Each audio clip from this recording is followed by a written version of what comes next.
welcome everyone. Thanks very much for coming to the University of Bristol today for RSE South West. This is the second event that we've held in recent times, and colleagues at the Met Office very kindly held an event back in February, I think it was. And so it's so great to see some people again. Thanks to some of the Met Office people for coming along today as well. To do some quick introductions, I'm James from the University of Bristol. This is my colleague, not Rachel, Rachel's outside, my colleague Rita and Leo, who've been helping with the organisation, also assisted by Elaine, who unfortunately isn't well today, so can't be here, but just thank you very much to Elaine as well.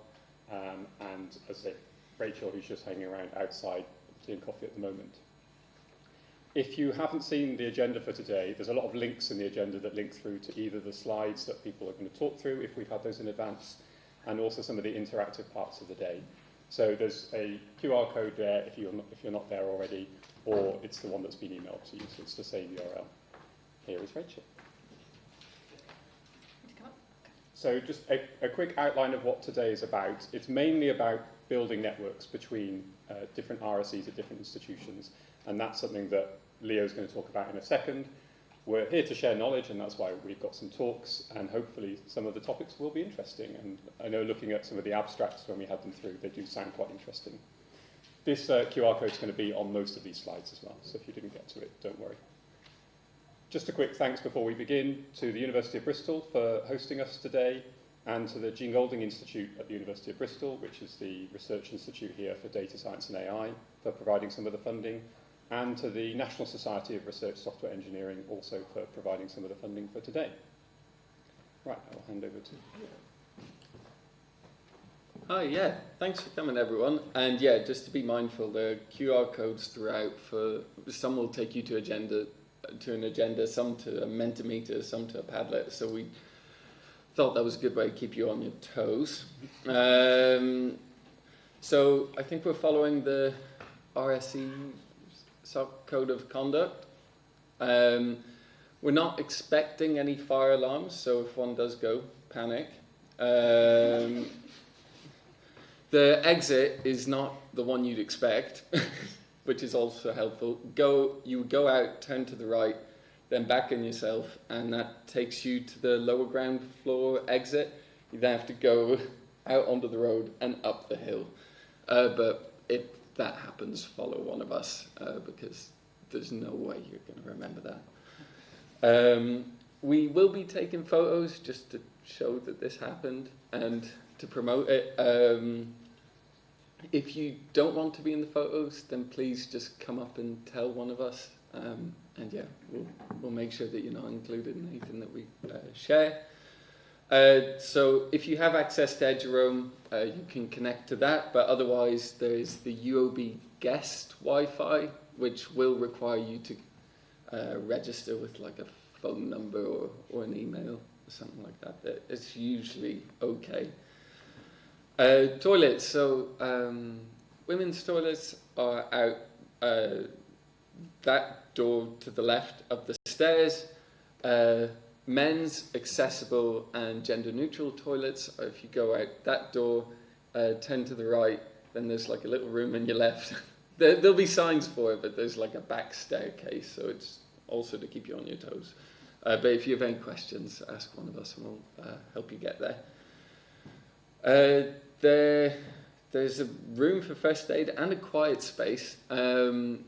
So just ask someone at the front desk or ask one of us and we can help show you there.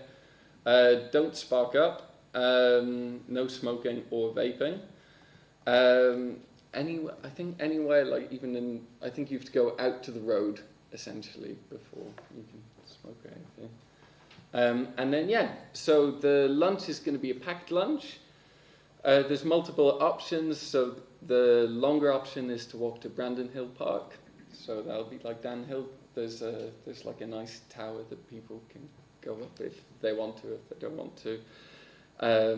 And then the shorter option is Royal Fort Gardens, which is where they're like just up the hill and outside here, which is also a nice space to go around. But yeah, weather seems like it'll be okay, so yeah, we can take our lunches to either park and yeah, it should be nice. So, yeah, always good to include a pie chart. Everyone loves them and agrees that they're really effective. But I didn't make this, but credit to James and Rita. They're even better if they're an actual pie. I think this was AI generated, right? It took a number of attempts from what I've been told. Or were you involved in the pie generation? So yeah, hands up for people from Bristol. Okay, cool. Met Office. There are loads of you. University of Exeter. Cool. And then, well, any of these 6 in the other category? Hey. Yeah, thank you so much, everyone, for making the trip. So the main reasons people came here today, well, main one was networking. Some people wanted technical skill sharing, but that also included people who wanted to give a talk. Learning about other groups, how they function, career progression, that was about a third as well. And one person who wanted Mackies, who were guaranteed to disappoint. So, yeah, here's the agenda.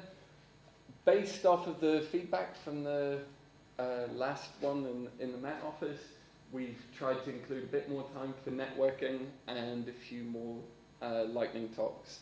So I'm going to hand over to Rachel now and the first new type of QR code. Okay, so what we thought would be quite interesting and quite a nice way to feed into the discussion session this afternoon is to just take a kind of straw poll around what people are planning to do for RSE Con 2025.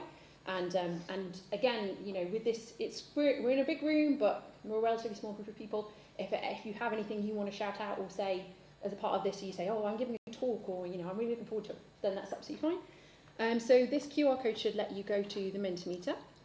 But apart from that, I'm going to start showing that here.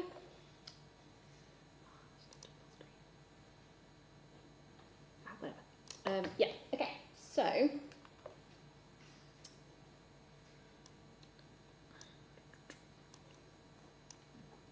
a few questions on RSE Con 2025. So, if you have attended before, what did you find the most useful about attending the national conference? So we've got a few options here of network, so networking, discussions, the hands-on workshop, talks, and other. So obviously one of the things about this is the national conference is it runs every year, and it's also really useful to get everyone across the whole country to come together. But it's useful, I think, for us to just get a bit of a sense of, are you looking for the same sorts of things in these sorts of meetings? And this is the sort of thing that's going to feed into, as we said, the discussion later. We talk about like what people want from RSE South West and if it's something that we want to continue with going forward. So, okay, great. Thank you very much. So yeah, do keep filling that in.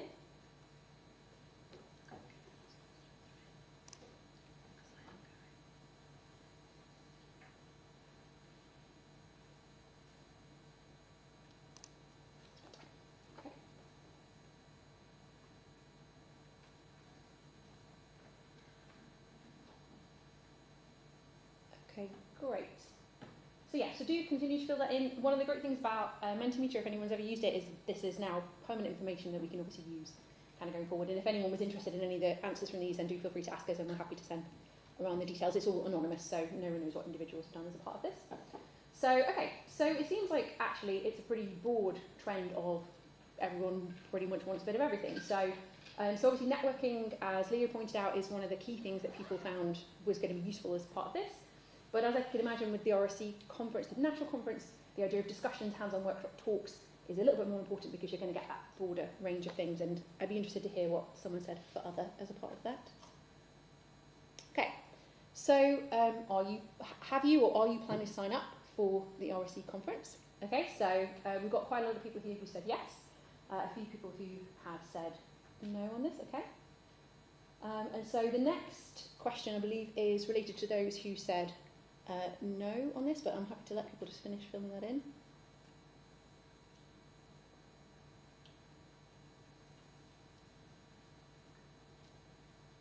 Would it be useful to have an I don't know option? Maybe. Oh, apologies. That's fine. All right. Straw poll of who has a I don't know maybe option. Okay. Okay, interesting. Okay, good. All right, useful to know. All right. So, and if you're not planning on attending the national conference, what is the primary reason? And I think it's always useful to kind of know this sort of thing, because I think it ties in quite closely to the sorts of things that people want out of this sort of network as well. Because if it's that, you know, it's just too far to travel, then obviously having something regional is really useful. If it's just you don't have a lot of time, then presumably that kind of also folds into these sorts of meetings as well. Sometimes you just don't have the time to do it, and that's absolutely fine. Okay, great. Okay, and then those are all the questions that we had for you on that. So I'm going to flip back now to the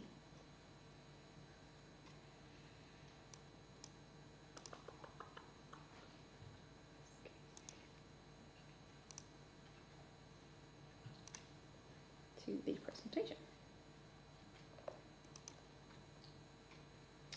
Okay, and I kind of referenced this already when we were talking about the Mentimeter, but hopefully people have seen as a part of this, one of the things that we thought would be quite useful for this afternoon would be to have a discussion session. And so there's a few topics that we want to discuss as a part of that. So what I'll just quickly flash up now is the Padlet document. So I don't know if people are particularly familiar with Padlet. I did quite a lot of teaching, so when COVID hit, it was all about using things like Padlet and Mentimeter, which is why I've been the one kind of pushing these things for this conference. So this should be accessible to everyone. If anyone has any issues writing on this, then do let me know, and we can just make sure that we've got all the settings set up correctly on this. But basically what we want as part of the discussion session is for it to be essentially facilitated. So what we'd like to do as part of the day is, and we'll set aside a little bit of time just before the session starts in the afternoon, to give you a bit of time to do this as well if you haven't got, obviously, so you're not distracted during the talks and so forth. But we've basically got a set of questions that we kind of want some answers to. And one of the things that we want to do as a part of this is we're going to kind of review this before that discussion so we can help that to be a bit more facilitated. And we're also going to try and make sure that we take away actions associated with this. So is there decisions that have been made? You know, there's kind of a key question here which says, would you like RSE South West to be a distinct group, and what would you like from this group? And so questions like that I think are really useful, that if the answer is a resounding no, you're saying, well, you know what, 2 meetings have been great, but let's not worry about doing this again, then that obviously makes decisions for us in the future. If it's sort of, yes, this has been really useful and we really like to carry this on, then we can think about, well, what do we want from this? Do we want another meeting in 3 months? If so, is anyone able to host? And so forth, and we can start to come up with decisions associated with that, or at least start to make decisions around that. So, so the 3 kind of primary topics that we have here are this idea about RSE South West in general. So we've also talked a little bit about what works well as how you're organised as RSEs. I think that one of the primary benefits of having these sorts of meetings is really hearing about other people's experiences, because I think everyone is going to have different experiences, and maybe some people find something works really well for them in one place and not so well for somewhere else. And so it's always really helpful to kind of get that input, because I think it also means that if some groups want to change the way that they work, it means that you've got some case studies, it means you've got some backup, you've got arguments that you can make. So I think it's always really helpful. So there's 2 questions related to that, which is what works well about how you're organised as RSEs, and is there anything that could be improved about how you're organised as RSEs, so the kind of the pros and the cons of the way that things work. And then one of the things that kind of came up as a part of some of our internal discussions was around this idea of software best practices for RSEs. So this question really is kind of about, do we think as an RSE community, should we be essentially putting together some sort of sets of guidelines around, you know, if you're a new RSE, here's the handbook, here's the pack, here's the reference information. And so the kind of broader question associated with this is more, you know, with the software best practices, what are the kind of your top tips, what are the things that you find, but also thinking more broadly about what would actually be really useful if you were starting as an RSE, which is, what are the kind of things that you wish that you knew, and are there kind of baselines and precedents that we should be setting for people who are kind of starting in these, you know, roles. And it's obviously such a diverse role, and it's also such a new role in a lot of ways. You know, what are the sorts of things that we could be doing for this?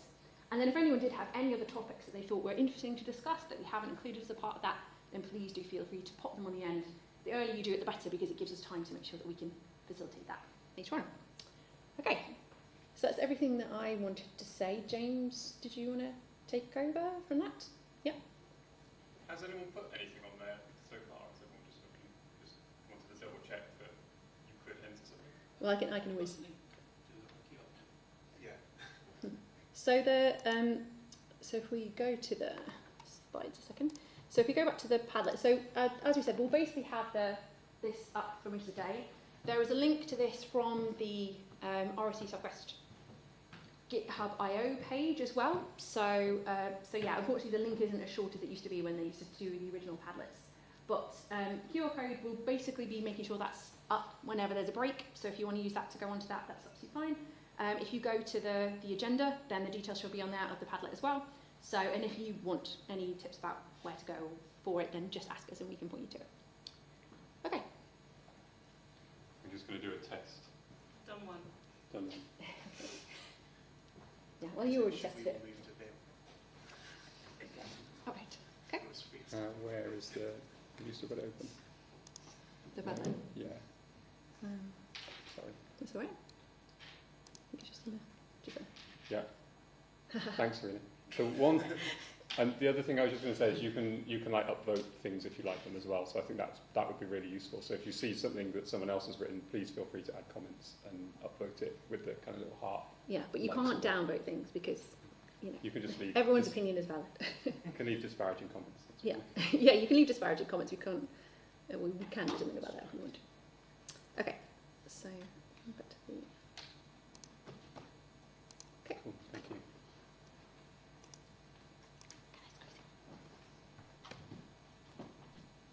So I'd now like to invite our keynote speaker, Fliss, up to the front just to give us their talk today.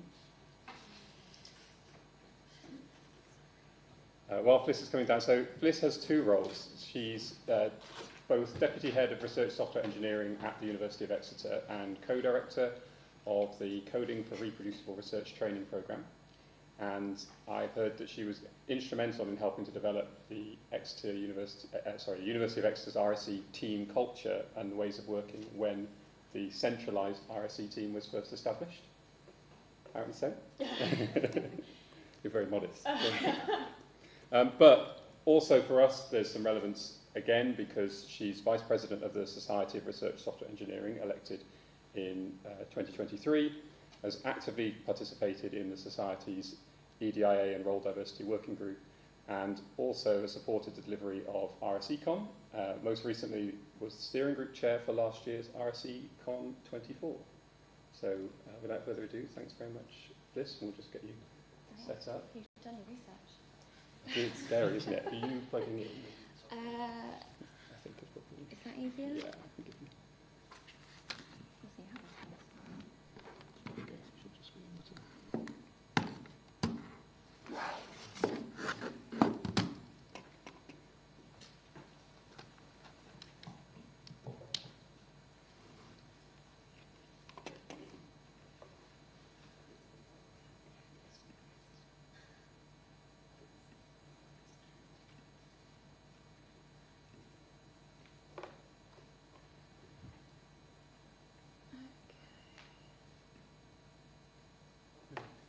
Thank you, Fliss.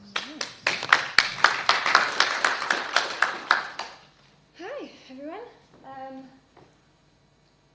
Thank you to the organisers for inviting me to speak today. I'll be completely honest, never done a 30-minute talk before, and when you told me it was going to be 30 minutes, I had no idea what I was going to fill it with.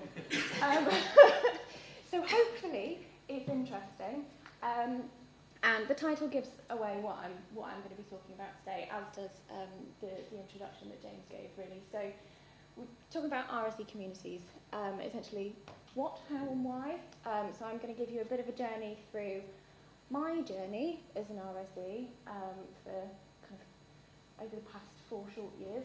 And yeah, that journey will be through the RSE community that I've been involved in and still am involved in. So where we're going to start? We're going to start with the Research Software and Analytics group at Exeter. So the RSE group formed in 2021 following a business case for 5 posts, and I joined at that time, so I think I was the 5th member. Our team sits within professional services, and the posts are underwritten by the university, and then individuals within the team are seconded onto research projects. which take up about 80% of their time.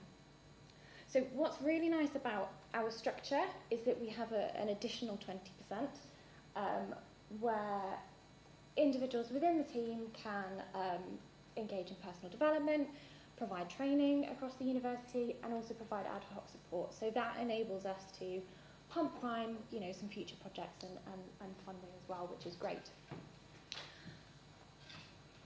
Now you can see from the pictures here, we've had a bit of growth. After the first 2 years, we grew to 12, and shortly following that, we changed our structure a little bit because we introduced a research data science group. So there were 3 research data scientists that joined us shortly after, and that is when we formed the research software and analytics group. So that is kind of an umbrella team, and within that we have the research software engineering group, the research data science group. As deputy head of RSE, I oversee the research software engineering group, while my colleague Craig oversees the data science group. Now we've had a fair amount of further recruitment, RSE recruitment, which has brought us to 21 in total at the end of 2024, and we will shortly reach 24 following the introduction of junior RSEs and data stewards. So a massive growth, and that's one of the things that when I meet with people that they're quite interested about. So if you do have questions about that later, please do let me know. But in short, what has prompted that growth is our pipeline. So all of the recruitment that we've done, we have been required to put business cases in that have had to have been signed off, and kind of the core of those business cases has been that we are at capacity and have more projects that we need to fulfill and support. I will say that, I would personally quite like to go into a little bit of a period of consolidation because there has been a lot of recruitment lately, and I think some members of the team would like that as well, and that would be beneficial. So what we're thinking about at the moment is moving to a more strategic recruitment strategy and a little more planned.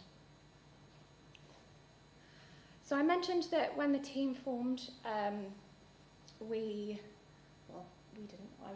didn't do it, someone else did it, put together a business case. And one of the things that Leo asked me to talk about is institutional buy-in. So something that I thought might be interesting is just to share some of the reasons why a central RSE group was considered important. Those things were improved research power, so providing support, interdisciplinary support, which enables and sometimes more income, but also improves cost recovery. So our team is cost recovered, and that is one of the biggest reasons actually why we can continue growing. Another thing, educational excellence. So bringing individuals into the university in a central team, which people can access, enables us to upskill members across the university, and you'll hear more about our training programme later. But that is one of the key things, not only through training programmes, upskilling, but also directly through projects, providing people with knowledge and support on getting things open source, is essentially educating as much as we can. And both of those things improve impact or kind of facilitate impact, which is obviously very important for institutions. And two other elements which are important, mentioned in the business case, were optimization of resources, which I thought was quite an interesting take. So there was the case made that introducing a central team might improve the utilisation of our HPC resources. I'll be honest, I'm not quite sure that's happened yet, which is why I think it's interesting. But I think there was a good intention there. And last but by no means least, staff satisfaction. So the fact that we could provide more structure for individuals at the university, permanent contracts, more support. That was considered to be a big driving factor, given there were quite a few embedded RSEs at the university at the time of creating that business case.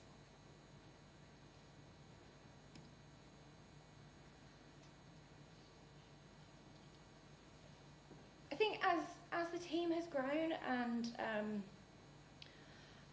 you know, those are all very true benefits of a central team, I think. But the things that I was reflecting on when I was putting this together about kind of the day-to-day benefits of a central team were things such as culture. So James mentioned culture. I think it feels very different within our team than within the kind of wider academic sphere. You know, I did a PhD. I hated it. I'll be completely honest. I think there are some people in this room that may have had a similar experience. And part of that was the culture. I think what we've tried to do within our team is, you know, facilitate knowledge sharing, support each other, always, you know, start with kindness, essentially, and hopefully that will continue as we move forwards. I think another really key thing for a central team is the opportunities.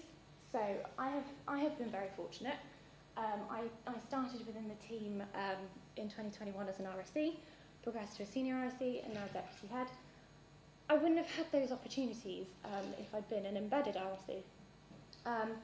But the things that have enabled me to do that, again, are things like being able to have my personal development time set aside to engage in trustee work, in networks and communities, in extracurricular activities. And I think the structure that we have within the central team has really provided opportunities.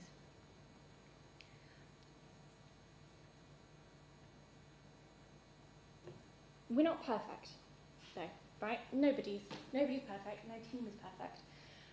And although there have been opportunities for myself, other members of the team, to progress, in-role progression is still a thing that we're trying to figure out. We do have some draft criteria for progression that we're trying to get the university to adopt, but as I imagine other people have experienced, that's quite a hard thing to do. I think, you know, that's something that we will continue to do, and this kind of recruitment strategy that I've mentioned might kind of, if we have more strategic growth, might provide a way in which we can offer more in-role progression opportunities. But yeah, I just wanted to highlight that there are great benefits, but you know, there are pitfalls and caveats as well.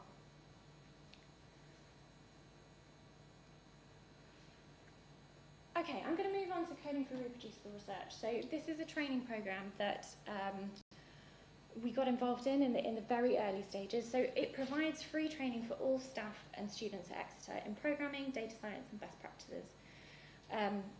It was founded by Eilish Hannon in 2022 as part of her EPSRC Research Software Engineering Fellowship, and I now co-direct the program with her.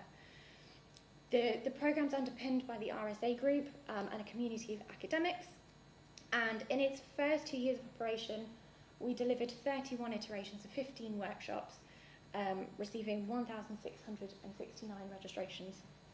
And we have just wrapped up for the academic year, for which we had planned to deliver 28 iterations of workshops. Now, there are various groups of individuals involved within the program, and I was just going to run briefly through what those groups are and how they might benefit from this type of community. So participants, you know, these are the people that we're delivering the training for. People could go online and take part in you know, Coursera courses, self-study courses, those kinds of things. But what we find, you know, bringing people together at the university most of the time in person is a real sense of camaraderie and, you know, the opportunity to find some study buddies, get to know people that are trying to develop in similar areas to yourself. The courses can be delivered without helpers and leaders, so leaders, out at the front delivering the content, while the helpers support and provide an opportunity for participants to ask questions. There's a great opportunity for people across the university, not only within our central group, to develop their skills in content delivery and as well in material delivery by becoming a developer. Now we have that role separate because some individuals may want to share their knowledge by putting material together but not necessarily deliver it. It's very different skills, but there's still the opportunity to do that as well. And then we have program management. So we do have a core team for the training program underpinning it. As I mentioned, myself and Eilish co-direct the program, providing kind of strategic oversight. We also have an administrator, Anne, who essentially keeps it all running. She deals with all the logistics, absolutely fantastic. And Liam, an RSE in the central group, who has a portion of his time dedicated to the program, ensuring maintenance of the website, kind of oversight of the material development, and kind of our course catalogue, while also kind of helping with delivery and stepping in when needed as well. So there's plenty of ways to get involved in a program like this and develop.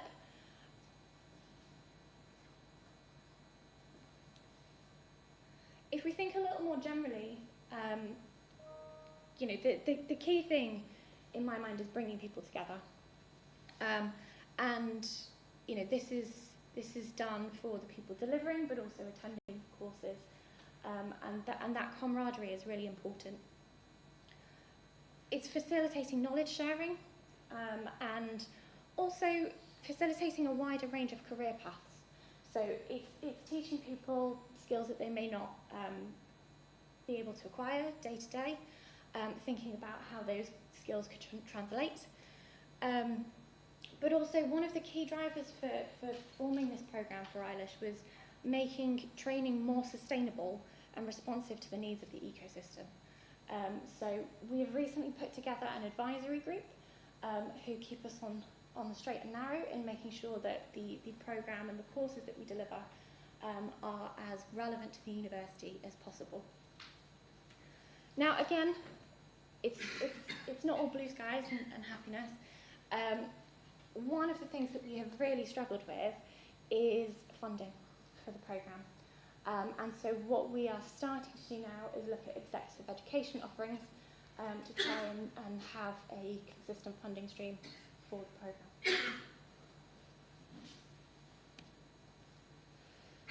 So something that we have put together to supplement the training programme and has been formed with a view to bringing together members of the university community who write code is this research coding community. Now I think of it as kind of like an umbrella community. We're not trying to reinvent the wheel. What we're trying to do is bring existing communities with kind of a similar purpose together. So I've popped there the Logic Lab and Bioinforma X. So the Logic Lab is kind of a recent introduction to the university of a small in-person coding community at our health-focused campus. And then Bioinforma X is kind of quite a large network of bioinformaticians across the institution who kind of get together, knowledge exchange, do showcases, talks, etc. Now what kind of brings everybody together is the fact that we write code. We talk about code, we live and breathe code, and that gives us a joint purpose. Now, the coding community is predominantly a somewhat quiet virtual community of 236 people. I say somewhat quiet because you put the infrastructure in place. Getting people to talk, it's tricky. So if anyone has any ideas as to how to do that better, please do let me know. But I think one of the big changes for that virtual space, we used to have Slack space, we've now moved to Teams, because actually within Exeter, Teams is more widely adopted, so it's a better option for us. Now it's not only virtual, we have had an in-person kick-off meeting featuring presentations and discussions, kind of like a much smaller version of today, and we plan to arrange further events in collaboration with community members. To date, how has the community grown? Well, it's been predominantly through kind of light touch advertising, word of mouth. At the end of our training program sessions, we always, say this is a space where you could ask questions of your fellow cohort, other people, just keep those connections live. But I've also engaged in discussions with RSEs doing similar work at other institutions, and individuals growing so local tech communities.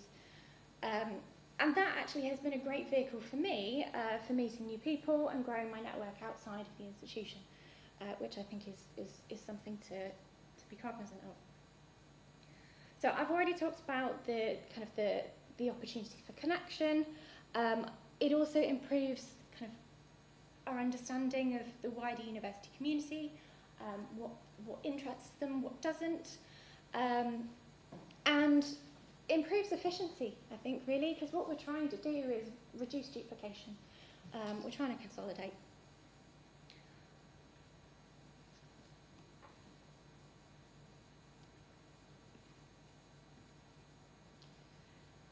Okay, so taking a step back from Exeter and thinking about the Society of Research Software Engineering, very aware that the previous president is in the room, so I better get this right. So it was launched in 2019, replacing the UK Research Software Engineers Association, which was established in 2013. And it was founded on the belief that a world which relies on software must recognise the people who develop it. Now, I became a trustee in 2023, as James said, and that was following my involvement in the EDIA and Role Diversity Working Group, which anybody can join. You don't have to be a member, you don't have to be a trustee, anybody can get involved. My reason for becoming a trustee was to give back to the community and contribute to the ongoing growth and development of the society and the community as a whole. And I've been involved in RSECon, which you'll hear a little bit more about later, administering the Events and Initiatives Fund, which is essentially a pot of money available to members of the society to run events and initiatives. Does what it says on the tin. I've also been involved in kind of general administration, governance, and I'm currently a representative of the International Council of RSE Associations. Catchy title. Other things that you could get involved in as a trustee, so overseeing the working groups and special interest groups, management of membership, finances, infrastructure, engaging with funders and professional bodies, about RSE, kind of generally advocating for the RSE community and keeping the society running. Now, why am I telling you all this? Because I wouldn't be doing my job if I didn't tell you that nominations for trustee elections were currently open, and that's what that QR code will take you to, and nominations close on June 30th. The only prerequisite really is being a member, but also I think dedication and enthusiasm. I think that those are the things that really make a great trustee.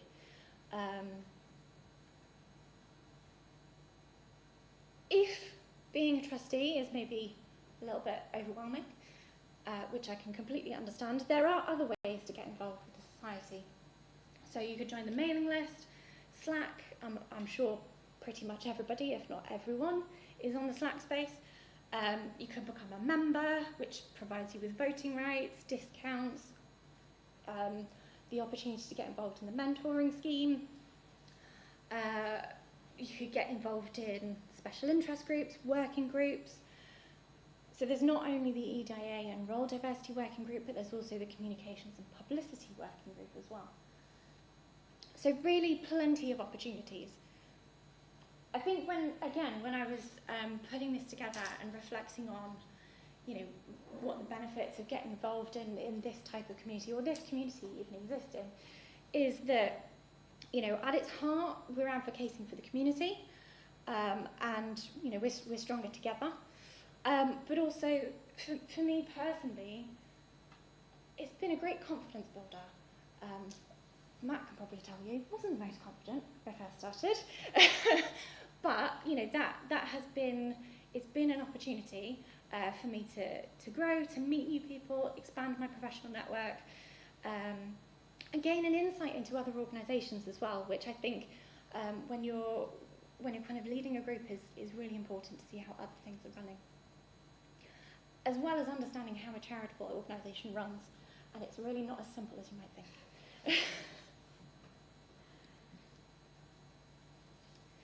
Okay, so RSECon. I couldn't do this talk and not talk about RSECon 24 because it was a big part of my life last year. So the first RSE conference took place in 2016 in Manchester, and it was the first conference to focus exclusively on the issues that affect people who write code and use software in research. So, as steering group chair, I worked with Dave Horsfall, who had a vision for RSECon so that it would be accessible and inclusive, celebratory, and outward-facing. So, in my role as steering group chair, I was essentially the link between the conference committee and the trustees. Why did I put myself in that position, might you ask? Well, I volunteered at RSECon 23. I had a great time. Opportunity to meet lots of new people, and it was really interesting to see how the conference worked, essentially. So I jumped in head first. Now, the conference committee is made up of kind of 3 groups. So we've got the steering group, including the programme chair, sponsorship chair, treasurer. I'm going to forget people. We then have the programme team, oversees, you know, the programme, the content that attendees engage with, and then the logistics team, who essentially make it happen.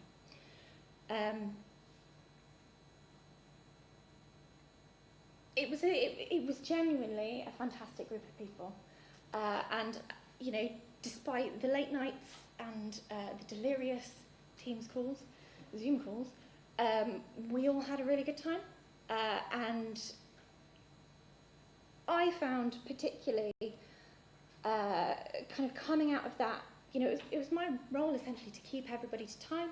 We had a big timeline which involved, kind of detailed the calls and kind of when decisions needed to be made and why. And, you know, that really taught me even more about time management, project management, kind of time-critical problem solving, which I think was a really great thing. Ultimately, RSECon 24 was the biggest conference to date. We had 420 people in person, 74 online, and we also introduced the Emerging Voice Plenary and the Community Discovery Day. Now, we've already kind of talked about RSECon 25. I'll just say, register. I think, again, one of the things that really drew me to getting involved in the conference, I attended RSECon 22, which was my kind of first foray into the world of RSE outside of Exeter, and I was just flabbergasted by how welcoming and inclusive the community was, something that I'd never experienced before. And so I think that really has been kind of what has propelled me to do some of the things since.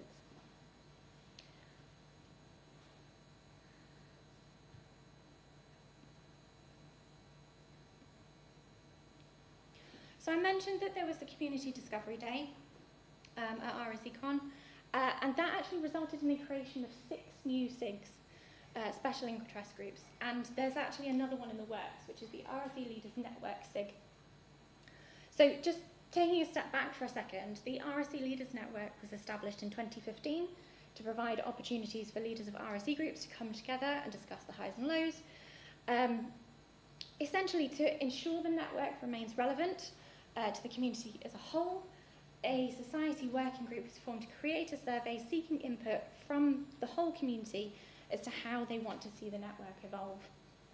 Now, following this survey, which sought volunteers to act on its findings, we're forming an RSE Leaders SIG, network SIG, and I've dropped myself in it and I'm steering group chair. But it's something that I really would like to drive forward with support from a great group of people. So there's plenty of opportunities to still get involved in that. If that's something that would interest you in shaping that RSE Leaders Network, then please do let me know. Essentially, our first and next step is to put together the terms of reference. Now, what are the benefits of doing this work? Well, it ensures that the network remains relevant. It improves opportunities for aspiring leaders, which I know many people are calling for. And for me personally, it provides new challenges, which is always exciting. I'm coming to the end, I promise. This is the last community. So I included this one because I think it's relevant to today. You know, we're here at RSE South West. RSE South was in fact founded by Maria Broadbridge in 2022 with the aim of bringing RSEs and RSE groups in the south of the UK together to network, collaborate and share skills and resources. Now, we ran a webinar series on a variety of topics, not only to share knowledge but also to provide individuals with the opportunity to present to others. And I was a member of the webinar team. Now, this photo is from a workshop hosted in Reading in 2023 on sustainability and reproducibility of research software, bringing together around 40 RSEs. There were some really interesting talks, discussions, and it was great to network on a bit of a smaller and cheaper scale, which is maybe one of the reasons why RSE South West is beneficial as well. And it's also a great opportunity to kind of dip your toe into community work. Now, one of the things, or one of the reasons I wanted to include this was because it stumbled a little bit, and that's because we kind of lost momentum. And so I think that is something maybe in the discussions this afternoon for us to consider and think about how we can protect ourselves against that with RSE South West. Okay, so just coming back to that institutional buy-in comment. So despite these being diverse communities that I've talked about, there are recurring overarching themes for the benefits they pose for individuals, kind of notably personal development, job satisfaction and well-being. For institutional buy-in, it's important to make the narrative compelling, highlighting these components using evidence which may well be from another institutional network. And we can also draw parallels with researchers because, you know, everyone sees the benefits of doing various things in that space. Now, I've included the benefits from the business case again, but I've also kind of supplemented those with benefits of kind of staff taking part in external networks. And this isn't exhaustive, it's just a few thoughts. So engaging these communities, you know, improves motivation. That is great for staff satisfaction. If you're more motivated, you're more likely to get more involved, which in essence increases your profile, which is impactful for the university. And in some circumstances, that attracts talent to the university. People want to work with those individuals, and that can improve our research power and our educational excellence. And then, as you know, kind of a general catch-all, engaging with others, we're knowledge sharing, we're seeking ways to improve our efficiency, share resources, etc. And that improves things across the board.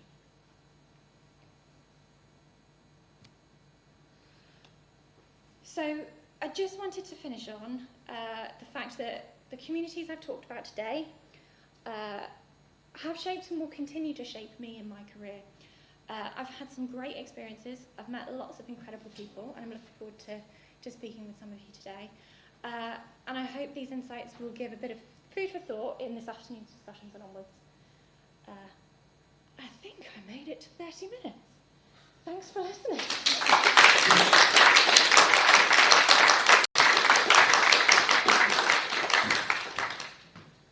Thanks, Fliss. Your timing was perfect. We have a little bit of time for questions before we move into the networking, and I think my assistants are going to help just so we can more clearly hear any questions that you have. Thank you. So does anyone have any questions that they'd like to ask Fliss? So handy. And then we'll get back. And then, yeah. So right at the beginning, you talked about the team growing, and Yeah. you kind of grew quite a lot because you were at capacity and you needed to grow. So how does work come into your team? It's a very good question. I guess there's two ways, probably more, but two ways that I can think of right now. So for the most part, word of mouth, and our fantastic cluster teams within professional services advocating for our team, and when proposals come to them that involve kind of software development, data science in any way, they really encourage researchers to get in contact with us and have a discussion, and that then enables us to identify whether there are opportunities to pop members of the team onto projects. The other way that we kind of look to generate work is going out to departments, speaking with research teams, talking about what we do, what the benefits are of us getting involved, and yeah, kind of pump priming it in that way. So I think those are kind of the two key ways we go about doing that. And then I think we've got Nick behind. Yeah. You first. Okay. Actually, need this, or can everyone just... It's for the recording. Oh, okay. So one thing I've found kind of interesting is I'm kind of in the medical school currently, and they provide courses in medical knowledge that are actually attended by lots of people around the country and slightly beyond. And they have an interesting system where if you're part of the university, you get free courses a year, and then you pay beyond that, or if you're external, you pay as well. Okay. And I think that's, it's a sign that time is valuable and teaching is valuable, but also making it available and giving that amount of free courses probably means that lots of people take free courses every year. Yes.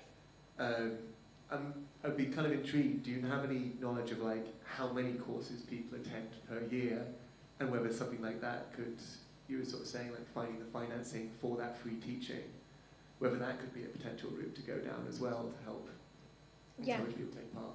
That's a really interesting question, and actually not something that we've thought about. So we've thought about introducing, charging for courses, both internally and externally. But we've not thought about the model where you get a certain number of free each year, and then pay post that. I think we do have some people who, when we open up like a selection of 5 courses, they put themselves forward for all of them. So I guess that could very well bring some funding in. It could also provide other individuals with the opportunity to come on the courses as well, because we do get reasonably oversubscribed. So I'll have a think about that. Thank you. Hi, Fliss. Hiya. She's my line manager, just by the way. I'm waiting to find out what you're asking. I just wondered if you have a vision of, you've gone from such a tiny group to such a big group. If you've got any vision of how to utilise the expertise in a better way going forwards, or how we can restructure? Yeah, it's a good question.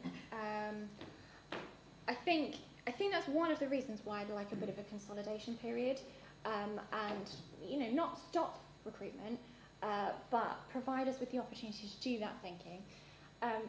As we've already started thinking about our ways of working, improving that, kind of documenting that a bit better.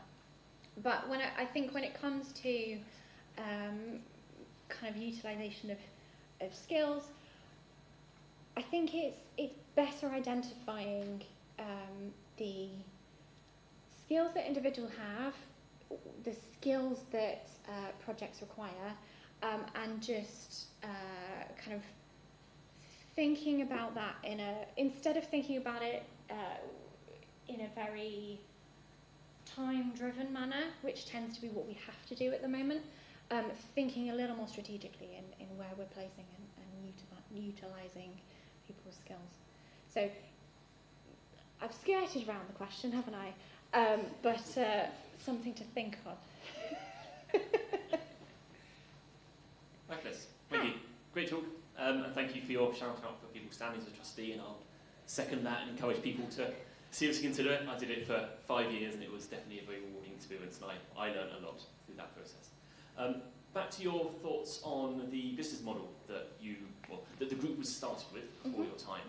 Thinking about that now, is there anything that you would add if you were asked to reapply for your right to exist, that you would want to be included in that as a thing that you're doing, for example, that isn't covered by the original justifications, or something you would want to be asking for to be able to do? Oh, that's a thinker. That's a really good question. I think I won't share some of the things that did surprise me in the business plan that haven't come about, because I probably shouldn't. I do think that one thing that we are doing that actually didn't feature in that business plan was the kind of focus on personal development. So there was an indication of the fact that we were aiming for 75 to 80% cost recovery, which did leave that space for kind of non-cost recovered time. But the focus was for that training and ad hoc support and kind of pump priming, which we are doing, but there was actually no mention of personal development. So I think that is one of the things that is really beneficial for members of the team. I think we've managed to convince the university that is really important for kind of recruitment, retention, just general improvement across the board. So I think that would probably be the thing that I would emphasise, or at least include in the business plan. Hi, Fliss. Thanks for the talk. It's really interesting. You mentioned a bit about embedded RSEs, and I had a kind of few questions around that. So one was kind of, what do you think of the benefits of, say, a centralised team over embedded RSEs? And kind of the second part of that is, at Exeter, are there still embedded RSEs, or did you find a way to kind of integrate them into your central team? I'll start with the second question, if fine. that's okay. So yes, there are still embedded RSEs, and we're actively trying to kind of build connections with them, relationships with them, both separately but also within our kind of research coding community. When it comes to kind of embedded versus central, I think it's difficult, and I think for the most part it might come down to people's personal preferences. So I think kind of building on some of the benefits of the central team, I think when I did my PhD, I did it, it was interdisciplinary, so it crossed the medical studies and computer science. I actually spent a lot of my time in the first 2 years in the medical school, and I felt quite isolated. I was the person that they went to for kind of software and hardware support. I'm useless at hardware. So I think that is a big difference. But some people really thrive in that environment. So they really like being at kind of the forefront of that particular field, being that go-to person, and having connections maybe a little further away where they can talk about kind of software and knowledge share in that sense. I think the central team model really does, it brings together people of diverse backgrounds. So, we've got people from physics, bioinformatics, computer science, all sorts of areas. And I think at the end of the day, that also provides resilience. So, again, I've maybe not explicitly answered your question, but I think just some thoughts on the kind of differences. I really do think where it comes down to personal preference as to how you might want to be engaged with research. Can I just ask, sorry, Yeah. how long with the central team do they normally stay on projects? So projects can vary from, say, a week to 5 years.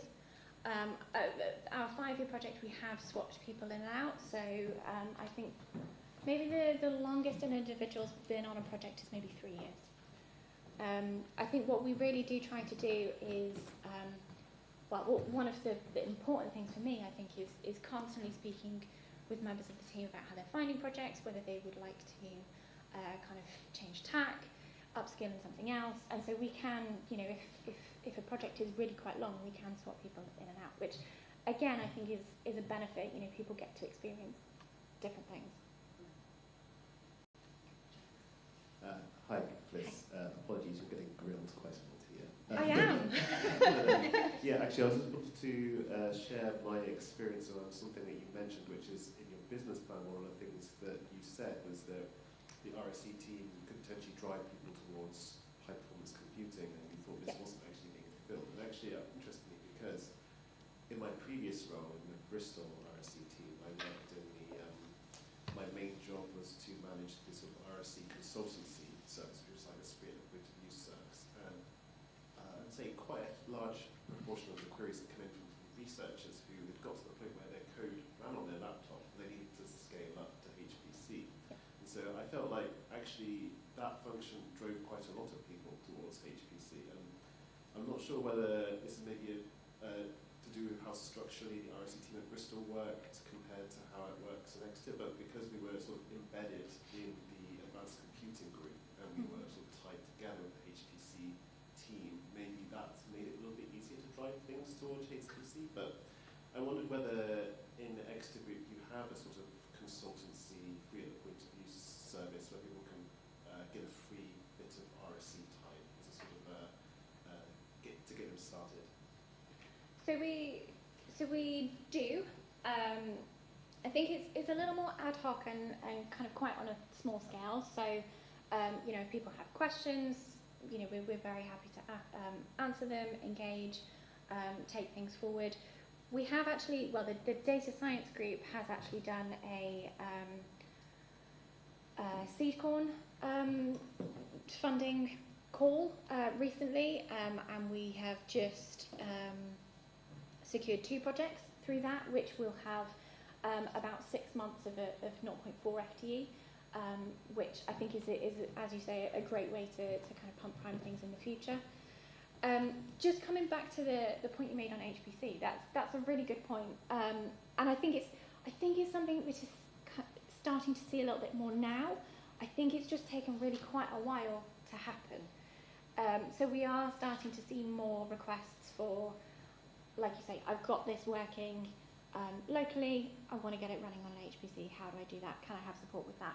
And so there are more projects coming in that space, and we are forming closer ties with our research IT department as well, and through Isambard 3 and that kind of thing as well. So it is growing. I think it's just so much slower and not quite so strong as was made in the business plan that I was expecting. Yeah. We've got another one at the back, another one further back, and then probably wow! got I don't think I've ever had this one. Okay, so I'll ask first. So first of all, thanks for the presentation. It's great to see all the good work you're doing. So I just want to ask a question in terms of the knowledge sharing that you have in place at Exeter. It's something that we're trying to do at PML, where we have probably up to 30 or so people who could come under the broad umbrella of research developer. Just wondered if you had any low-hanging fruit that's been successful to kind of get that going, or pitfalls to avoid. It's a good question. I think I probably have more pitfalls than successes.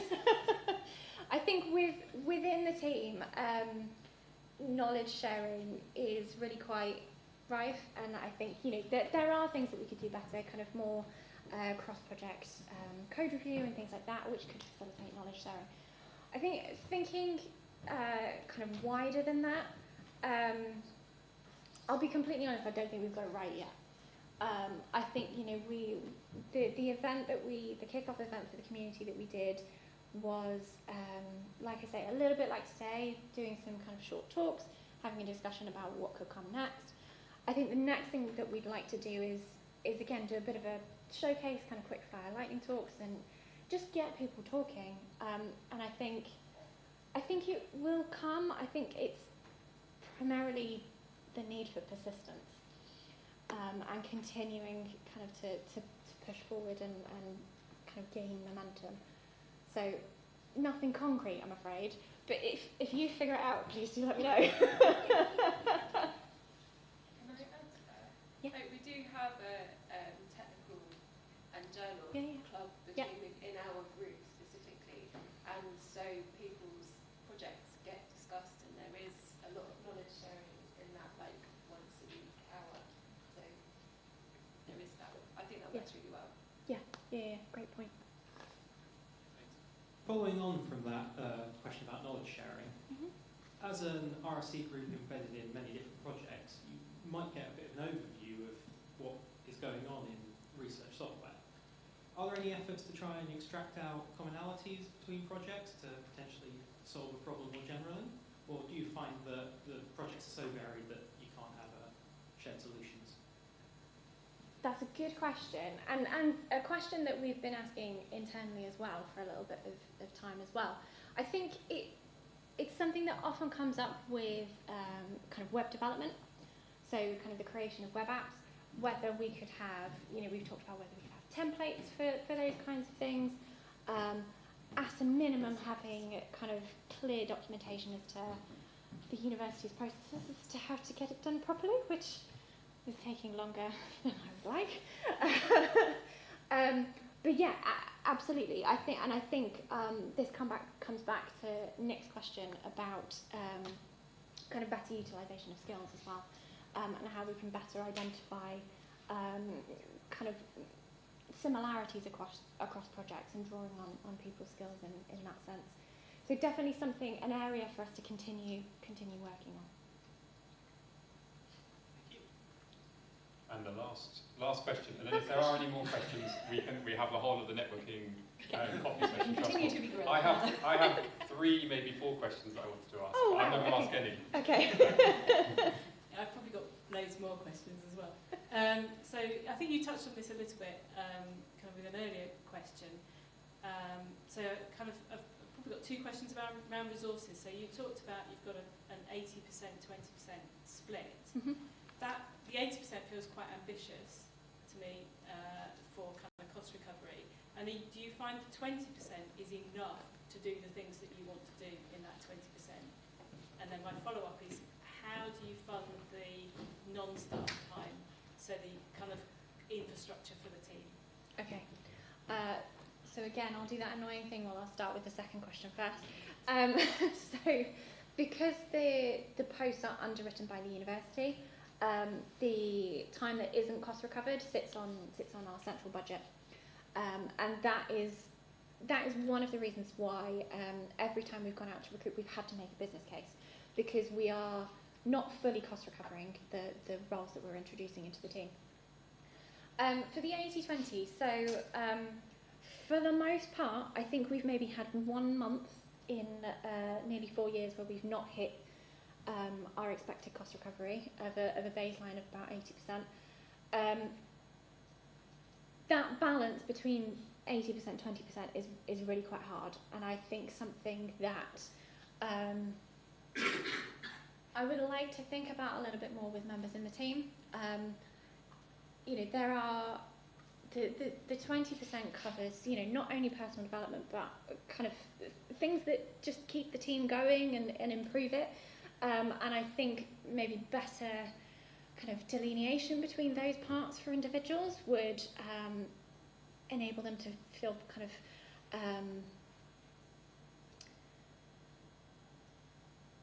enable them to more easily kind of feel that they can take that personal development time and use it as they would like. I think what I have noticed with individuals joining the team in particular is in the early days they don't utilise their 20% at all. they're predominantly focused on projects because they're engaged with it, they're thinking about the projects, and they don't necessarily have the headspace to think about where they might like to develop, and kind of separating out their time is a little bit trickier in the early stages. I think around the 6-month mark is the time at which, you know, we really do start to encourage people to use that personal development time, and then yeah, it's an ongoing balance between too much, too little, you know, where am I spending it, etc. So again, not something that I think we've got right yet, and probably never will quite get right, because it is kind of a tricky dance between the two. But yeah, definitely something to continue thinking about. Well, thank you very much again to Fliss for such an interesting talking to.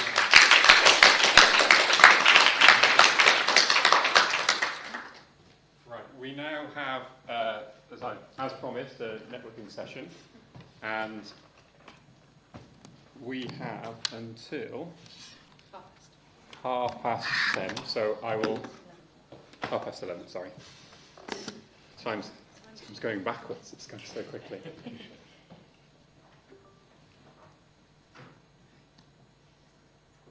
Yeah, so networking and refreshments until 11:30, and just a plug again. Here's the QR code for the Padlet in case you missed it from earlier. But yeah, please carry on the conversation. I'm sure Fliss be okay with a few more questions, but not too bombarded, hopefully. But it was a really good discussion. It's really good to share your insights as well. So thanks very much, everyone. See you in just under 20 minutes. Bristol will facilitate a discussion, and how can universities or scientific centers support RSEs to deliver and share better research software. And we have 20 minutes, and James will help. Thank you. Thanks, James. Hello, thanks for letting me come to speak today. My name is Eccleston. I work here in Bristol. I've recently taken on a new role as an IT partner for research, and I'm here today really just focusing on what research software engineers need to be able to deliver, what do we put? Deliver and share better research software. I thought of this idea just in terms of the context of primarily looking at a university perspective, where we're focusing on the REF, the next REF 2029, so the Research Evaluation Framework, which is focusing on the environment that we provide our academics to do their work, and that includes and is expanded to research technical professionals such as research software engineers. You've hidden my notes a little bit there. The other bit of context that made this spring to mind as well is that the UKRI is evaluating or refreshing its research data policy, and in that data policy it also talks about research software codes, data pipelines, as being obviously one of those really valuable and important pieces of research outputs. I know that we have other people here today who aren't necessarily all working for UK research funders, and you have different funding streams and different people that you want to share your output with, but I thought that this was hopefully generic enough that it's valuable for everybody, or you can provide shared learning here. So the format of what we hope to do today is, that was the context. James, have I missed anything else context-wise that we talked about? So we just wanted to give you about 5 minutes to populate this Padlet. I'm hoping James can explain how you might be able to I'll tell you how to get that. to it in a second as well. And just to sort of talk you through those questions and let you have a think before putting in your comments. I wanted to focus on what support you currently get from your home centre or institution in terms of helping you develop and deliver. I think this is the wrong one, James. Is that the one that will let them? No, this isn't. Yeah. Is it? This is the one that links from the... Yeah, sorry, I that's all right. Stand by. Stand by. Can I share for this one? It's very, very similar, but I'll read out the question. Different colour. There we go, different colour. I'm glad I did different colours, otherwise we would never have known the difference. So what support does your institution already provide to help you develop your research software? Oh look, we've got some updates maybe. And what support does your institution currently provide you to help share your research software? And then sort of looking forward a little bit, how can universities or scientific centres, or possibly the funders linking into that, better support you as an RSE to develop and deliver your software? And then, I feel like it's changed before my eyes, how can institutions or UK funders support RSEs to share and extend the use and the impact of your research software? And then finally, bonus question, how can research software engineers make their outputs and research and work more visible to your institution and the people that are funding your work as well, just to sort of sell and sell the benefit of what you're actually doing. So I'm going to give you, probably talked over a little bit, but at least 5 minutes to populate. Now, the link to the Padlet is in the agenda, so if you've got the agenda already, you can get through to the Padlet, but would anyone like me to put the QR code for the agenda? Yes, at least one person back on the screen. Holly, can I just make an observation on, I think it was your third point there, is research software engineering isn't just for science.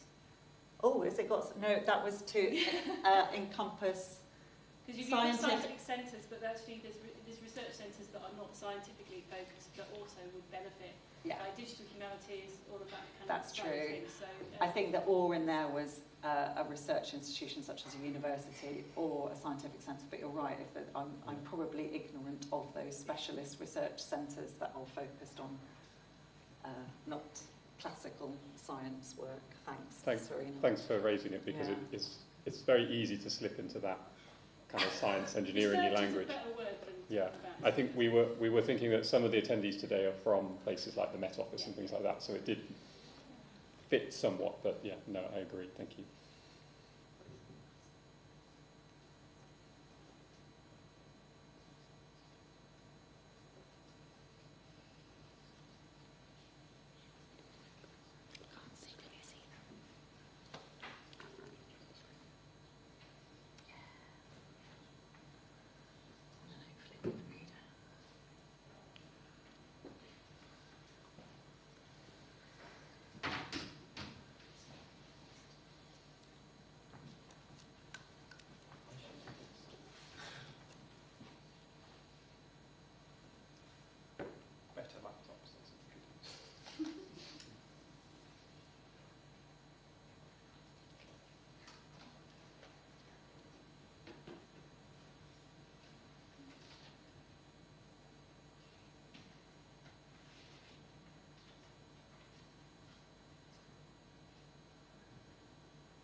Right, yeah.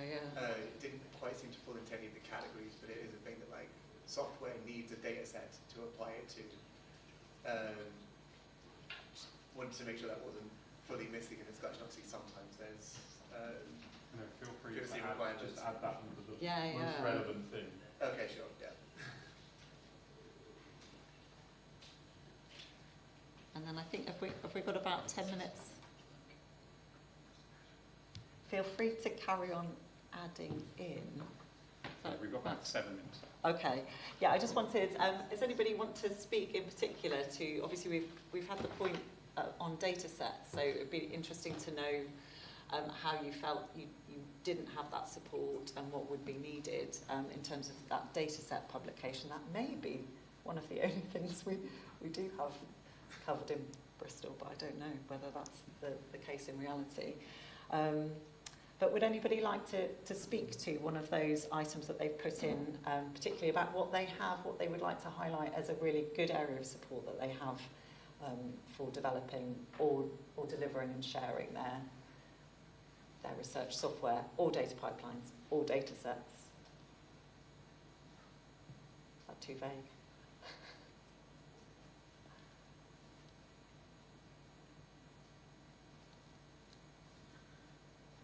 Is it easier to say what you're lacking? Is that a kind of, because that's also very interesting, and I'm happy to talk about that or hear about that too. So thank you for raising the data point. Did you, so you felt that you were able to kind of publish and share your software, but the data set piece, was that because of the scale or just lack of? It was kind of like, so it was in my previous, So to quickly summarise for the recording, in my previous institution, I'd been working on a project, and during that project, it was based in psychology, so we were very concerned with attention. We'd got together a collection of infant ECGs, and there just didn't exist of any source of infant ECGs out there. So I was kind of like, this wasn't the main focus of the project, but my code related to processing it, so we definitely included like 1 or 2. But I would have loved to release that as just a separate combined data set for people to access and download that wasn't attached to a personal hosting thing, but could just be put out there. And there wasn't really support for that, or at least not easy support that wouldn't have required a lot of paperwork. Yeah, because of the sort of sensitivity and the nature of those data? They were fully anonymized, okay. And so there wasn't much for that. I think it was potentially just because it wasn't the main focus of the project. Yeah. Potentially just its extra space, and that wasn't something that institution had. But yeah, it was interesting to me as like it was a bit of a struggle to try and push out that side of thing, whereas because code is relatively much smaller to host, you can just do it personally. There's never an issue, but you need institutional support where it gets to a much bigger size. Yeah. Yeah, would anybody, Matt, would you like to speak to a... Yeah, I think in general, the data question is a really hard one. It asks the question how much the institution should be responsible for doing this and how much it should be something that's centrally done by government funding. The money for these grants is always a bit tricky. So you get money to do a project, you use a project, and then the money ends, but then someone needs to pay for this thing to carry on for forever, really. Right? These data sets, you can't just say, well, we're going to host it for 3 years, because then stuff disappears. And this has happened with data sets in the past, where this thing has been hosted, and it's disappeared. There is slowly a bit more push from government to do some central funding, talking about data libraries and things like this, to centrally host stuff for long periods of time. The software we piggyback off, just like American corporations like Microsoft hosting GitHub for us, and we're just going to use the resource that you've got, and we're going to carry on going. There are repositories you can put your data sets in. Things like Zenodo let you upload data sets reasonably large, I mean gigabytes of data, easily you can put up on Zenodo. How exactly that's funded, I'm not quite sure. Some of it comes from CERN, some of it comes from other places. But I think that we can't, I think that asking universities to host these data sets as a resource thing that they do for externally hosting things long term is a big ask. At Bristol we do have hosting for these things, but how much it should be Bristol's responsibility, how much Bristol should be paying for this, is an open question, because maybe there's wider benefits we could be getting. It comes back to business cases, who's benefiting from it, who's paying for it, etc. Thanks, Matt.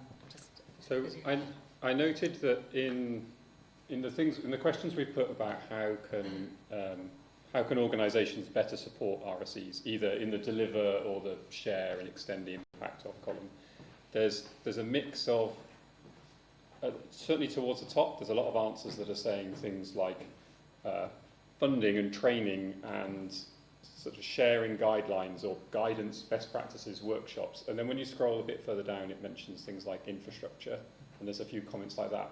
I wondered if there was anyone who made the comment on infrastructure, because that was a bit lower down, who could sort of share what they're most wanted. Yeah, I think in the middle.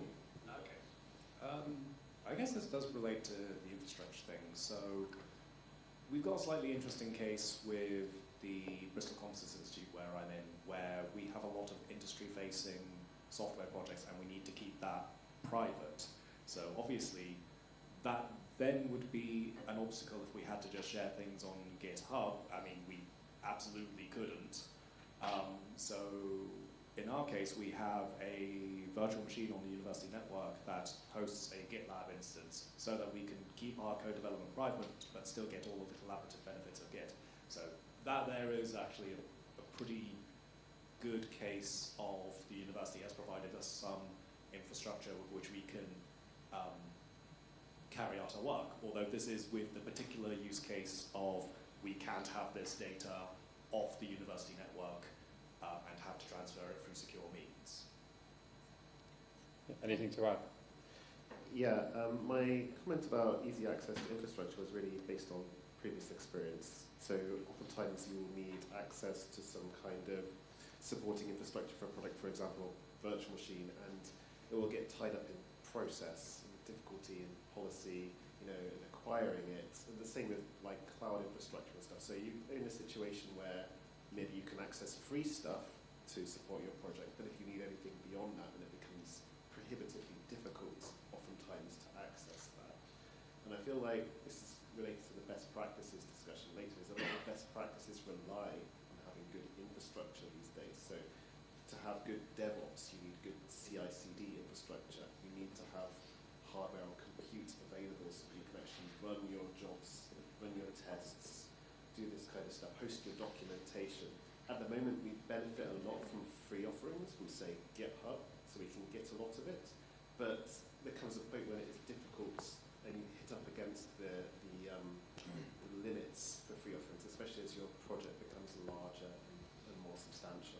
So yeah, my point was, universities can provide a lot of infrastructure to sort of students and researchers in terms of the kind of laptops you have on your desk, email, calendar, that kind of thing. But the critical thing is also providing inward-facing infrastructure for providing developing stuff. This is a thing that we can provide internally, either through purchasing it, through, for example, third party from GitHub, or we can actually provide our own services. And there are bits of that available at university, but it's not always easy to access, and it's not sort of tied together as a sort of server-facing service to developers.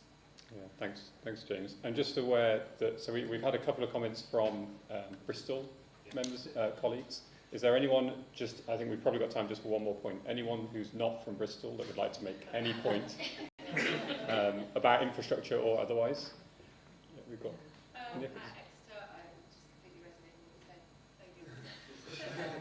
And can I just ask at the Met Office, because I think we do have some, do you feel that level of support infrastructure there to help with your is actually there and present, so that's not an issue for you? I would say, and also it's free of those. Yeah. Certainly our core compute infrastructure. But scientists can log in and do what they need to do, and they have access to a lot of CPUs. You only need a budget if you're using several months of supercomputer time. Big climate environmental weather.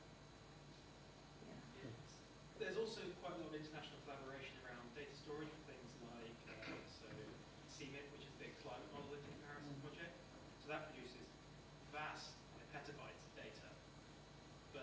various centres all around the world collaborate on storing that to make it available and to its perpetuity, which is incredibly valuable. Thank you. Oh, there we go. Okay, we've got to last point. We just have time. Yeah. Last one, I think something that would be really good for everybody here is if UKRI, this new level of government help, would create a national UK data archive that everybody could put stuff in. That seems like a really logical thing for them to do. Thank you. That almost got a round of applause there. I would just add as a final closing point to Polly as well, but this Padlet, as Rachel alluded to earlier, all of these things will stay available afterwards. And I note that on the right hand, sort of towards that end of the columns, there are some really good suggestions that I think people in here will probably get a lot of learning just from reading through that if you haven't already. So yeah, strongly encourage that. But I will let Rita do that. Thank you so much. Thank you.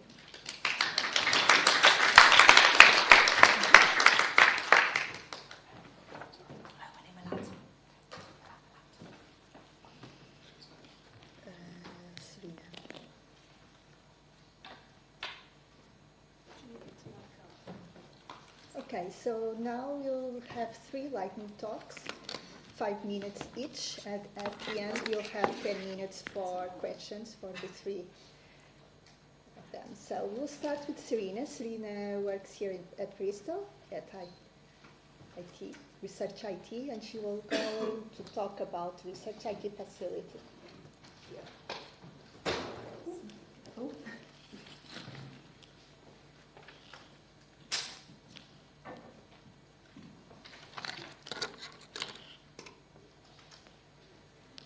Hi, I'm Serena Cooper, and I'm going to talk about Research IT at the University of Bristol. 5 minutes is really short, so I'm going to be probably relying on my notes a bit more than I normally do. So we are a professional software development team, and we specialise in creating bespoke software for academic research. So we've got 4 senior software engineers, and they do the development, but they also do other things, so technical project management. They liaise with the researchers. They're the technical contact with IT services, and we sit within IT services. They cover the IT governance side of things. They lead on estimate creation, and collectively they set the technical direction of the team. We've got an assistant software engineer in the team, and they help code with the less code-intensive tasks, such as testing, helping with design templates, and more routine website type of work. We're lucky we have got a dedicated sysadmin in the team, and they deploy and maintain our core technology, such as our Azure Kubernetes cluster. We've got an administrative assistant, and they help with the many and varied admin tasks that come with being a facility. I'm the facility manager. I'm not a technical person, but I worry about the pipeline, financial management, scheduling, line management of the team, and I advocate and market the team. It's a small team, and they have a lot of experience and a very broad knowledge, but they also have specialisms, both technically and within research themes. So what do? We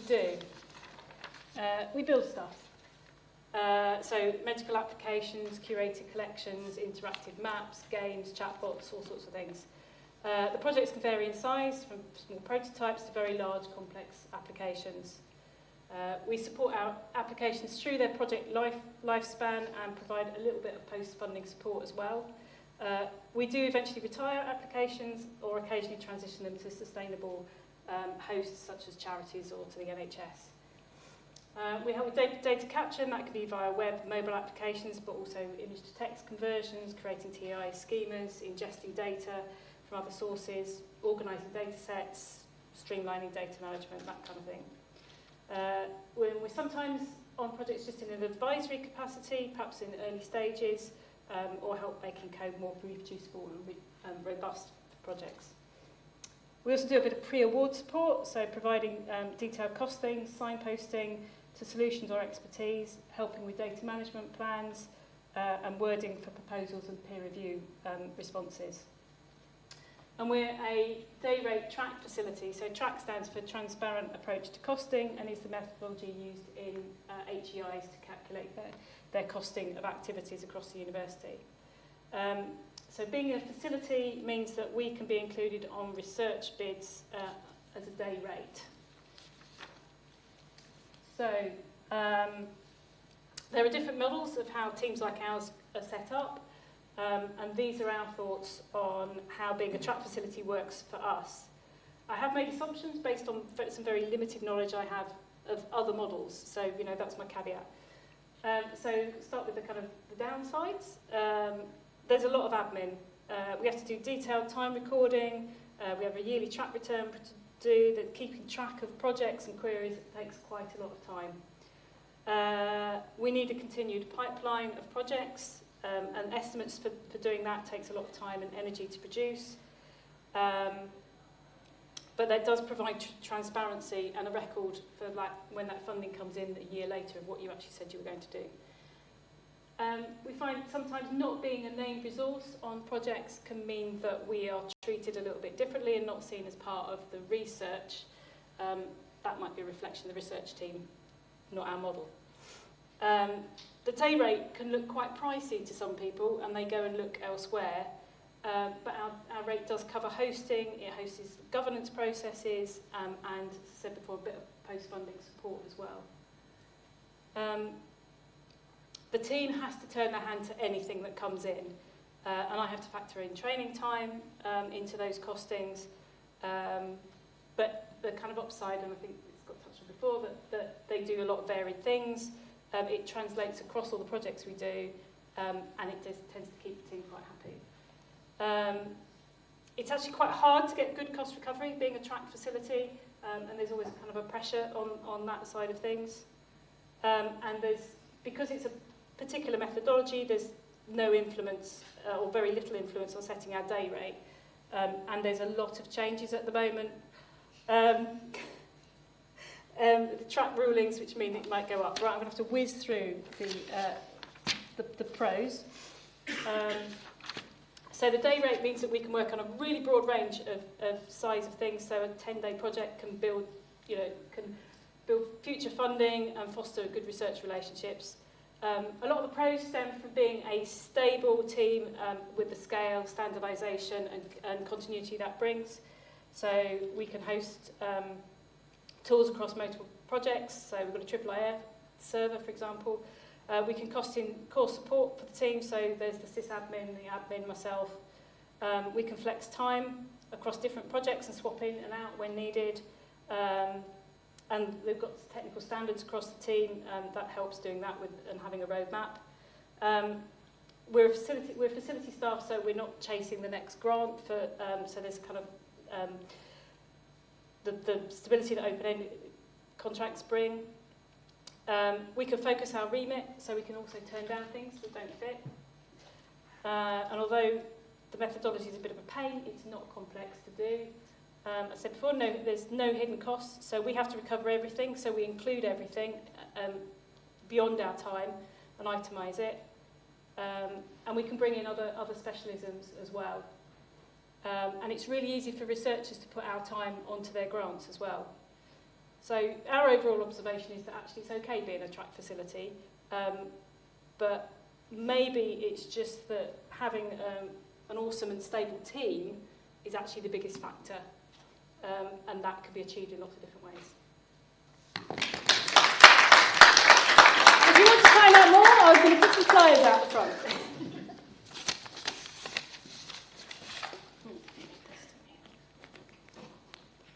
So now next we have Liz. Do you want to use your...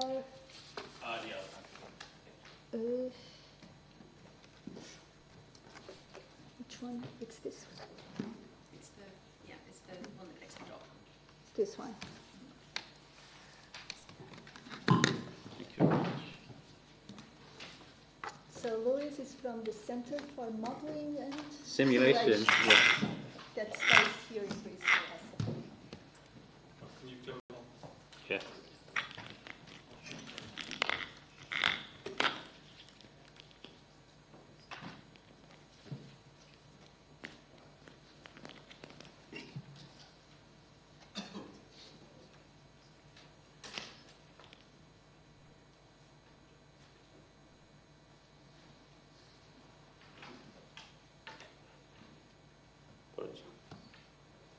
Yes, I'll be very quick. My name's Lewis. I am a research engineer at the Centre for Modelling and Simulation. We are a kind of quite small digital engineering consultancy based at Bristol and Bath Science Park, so out near where Isambard is. There's about 40 of us in total working there, and we work kind of across industry, academia, and kind of with research organisations on various problems. I'm going to talk quickly for a project I've worked on recently, just because I think it's kind of a bit interesting and kind of gives a flavour of the kind of stuff that I do and we do. So recently we're working with commercial clients, and they've got a kind of novel overhead gantry crane system for a factory. Idea being basically that where you have the end of my diagram here, you've kind of seen the little, I think they're green squares. Actually, maybe not. Anyway, so basically the cranes or trolleys can move from any point in the factory to another point in the factory. And because it's kind of at the conceptual design stage, the clients need to be able to prove that their factory and the layout and the system kind of has the requisite throughput based on kind of delivery schedule that they're given from another collaborator in the project. So basically this entails having to plan kind of hundreds, if not thousands, of simultaneous movements of cranes for each delivery schedule. And I think they basically kind of set out to do it by hand with spreadsheets, and very quickly realised that kind of doing that on repeat for multiple delivery schedules would be quite an unfeasible problem. And I've quoted, this kind of comes up in, I guess, more business development meetings, but 10 to the 75 possible initial layouts there. I think it's about 10 to the 80 atoms in the observable universe, but don't quote me on that. So I mean, there's kind of a lot of complexity there. In terms of the solution that we've developed, so it's important to the kind of clients that we're working with that they're able to basically iterate their design as we kind of work through this project, and they kind of come to understand the properties of the system and how it performs. So to achieve that, we've got our SimOps platform, which is basically a web app that they can use to access our HPC environment. So it's kind of as simple as them uploading CSV files which kind of set the layout of the factory and also that delivery schedule I was talking about. So they can kind of quickly change that up themselves, upload it, run a model using our HPC environment, and they get the outputs from that. So a very, very brief overview of kind of how the model's working. So it's a multi-agent pathfinding problem. So kind of at its core, you're basically creating loads of graphs and then kind of doing shortest path on them.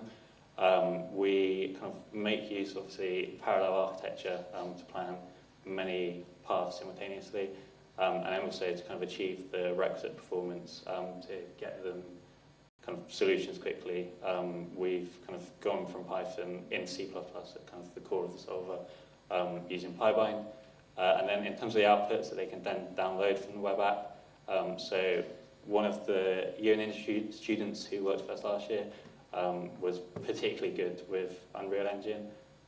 So he's created an app for that whereby we can kind of spit out a CSV.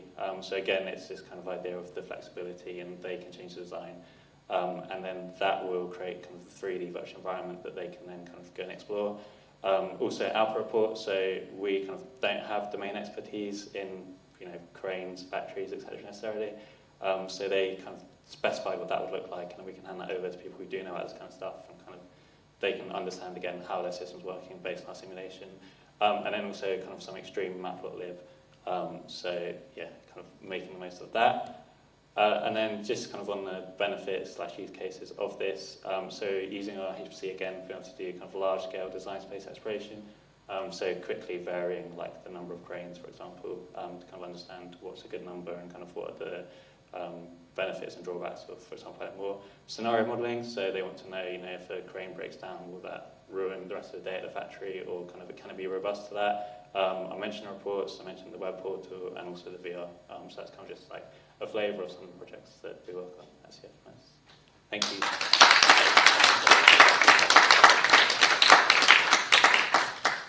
Thank you, Louis. So next we'll have Matt, that is going to talk to us about the Isambard supercomputers.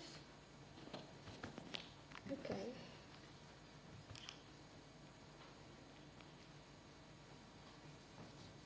is your presentation.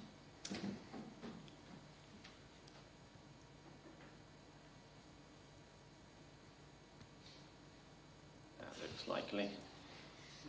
I'll try clicking that button. Yes. There we Thank go. you. There's 3 very cloned-looking Isambards on the screen. Hello, my name is Matt Williams. I worked as an RSE here at Bristol for many, many years. Those are unnecessarily blocky, sorry about that. Got involved in the RSE Society for several years as well, but more recently, about a year and a half ago or so, I moved over to start working at the then didn't even exist, but has since been named the Bristol Centre for Supercomputing.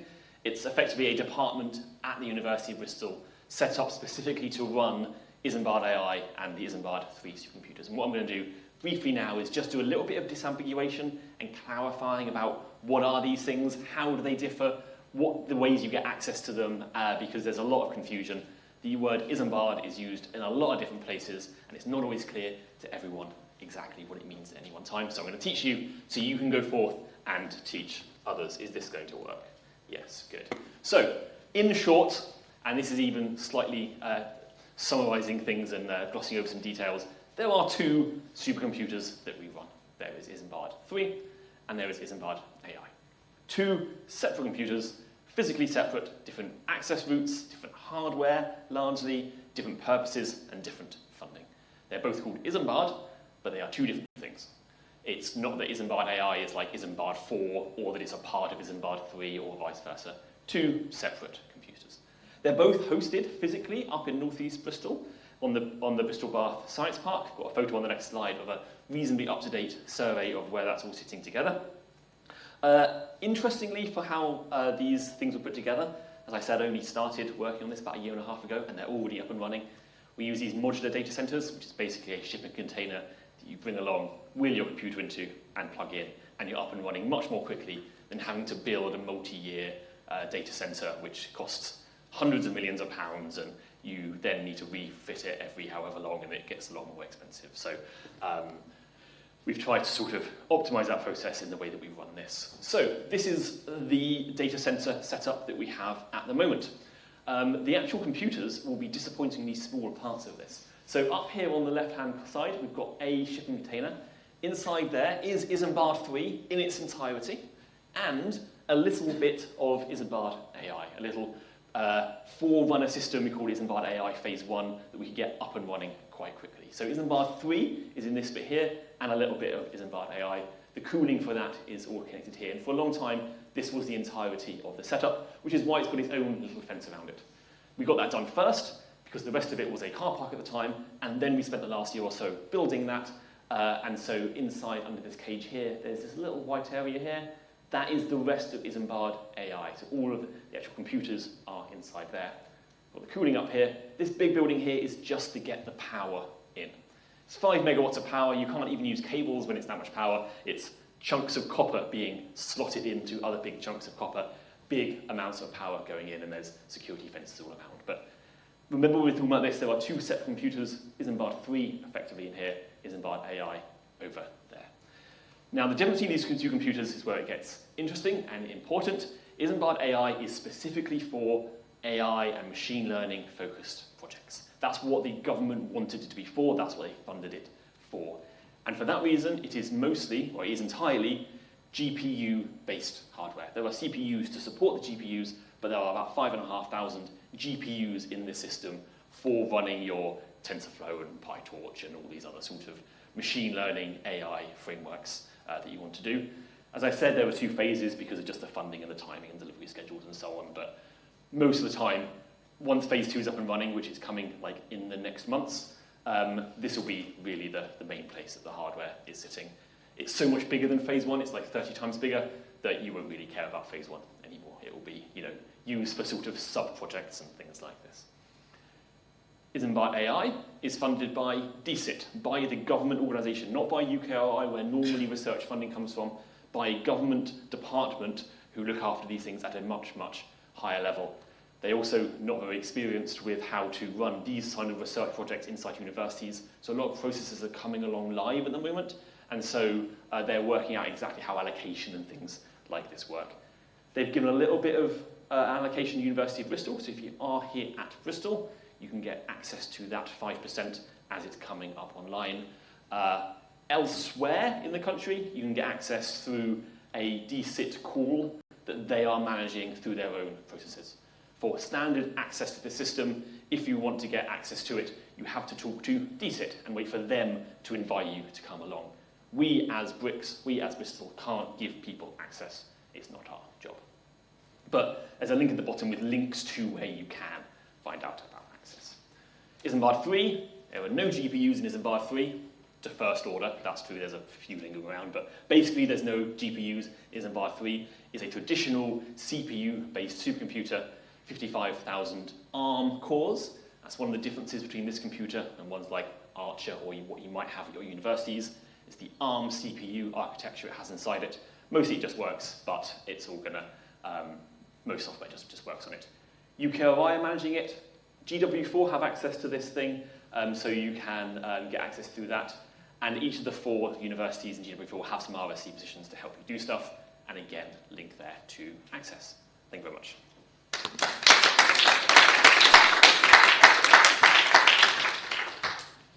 So now we'll have 10 minutes questions for both Serena, Louise, and Matt. Yeah, those you want to come back up.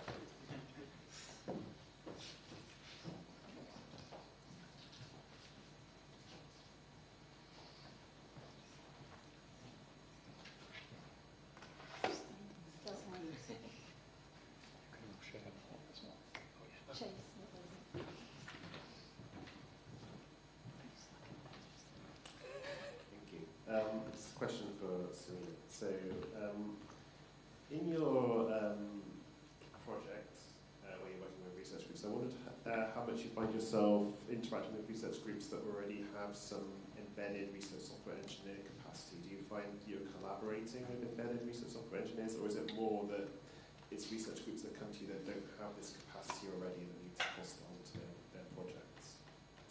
I think mainly it's groups that don't have that. And I would say that although we work across all faculties in the university, I'd say we probably, our biggest projects are with either health sciences or the digital humanities side of things. And I think that's a reflection that they perhaps don't have those sort of embedded skills so much, and there's not that culture of that. But we have also worked in projects where we have collaborated with people so for example we've had a project recently that's just finished where there's people been building climate models within that, and then we've kind of built something on the front end to allow those to then be consumed. So there's like 3 climate models that are then kind of pulled together. So I would say probably largely not, but we do sometimes. Thank you. I did a quick follow-up on that. So one of the things that happened in the research software engineering group would be that you would give a small amount of support for the point of use to a group, and they would say, actually, research software engineering is really useful, and we should probably pay more to have research software engineering in our research group, or employ research software engineers and vendors. I wondered whether, in your experience, do you find that after you provided this kind of support, research software engineering support to researchers, that they sort of see the light and say, yes, we need to pay more for this, we need to actually fund it as part of our group? I wouldn't say that they necessarily go off and kind of fund it as part of their group, but I guess they fund it more of our time. So we have quite a lot of repeat business, I suppose, or kind of word of mouth referral. So yeah, we'll kind of work with the team, and then they'll go, yeah, that was really good, and kind of, yeah, let's kind of build on that. So you can have sort of daisy chain funding, so they kind of starts with something small and conceptual, and then you end up with kind of a bigger project. Or we're a big fan of the JGIC core, which are very small projects, and they kind of build relationships with researchers, and we're happy to sort of invest a bit of our own time into that, because it kind of builds that and does lead to kind of to bigger projects. For those who doesn't know, JGI is the Chief Goal I think there was a question. Hello. So, it's partly a question for Fliss and also for yourself. We're not a track facility, are we, Fliss? No. So I guess, and then it's not really a question, I guess I would just like to see a debate between Fliss and you about like, track versus non-track. But yeah, it just seems like there's so many different ways of recovering costs, and maybe having this kind of environment with different institutes maybe helps everyone to find the best way forwards. I don't think there's one good way. They've all got their pros, they've all got their cons. I think size can have an impact. Track at the moment is going through a little bit of a review in universities anyway, because it turns out that we weren't all recovering our costs and factoring in the things. There was a paragraph in the track guidance that said you may include these costs, and actually what UKRI meant was you must include these costs. Although they've changed the wording to should. So yeah, we're like, well, if you meant must, and so there's a lot of stuff that wasn't being recovered, and it's across kind of other facilities as well. So the ones with infrastructure are having a really bad time because depreciation is kind of having to be factored in, which some costs have gone up a lot. So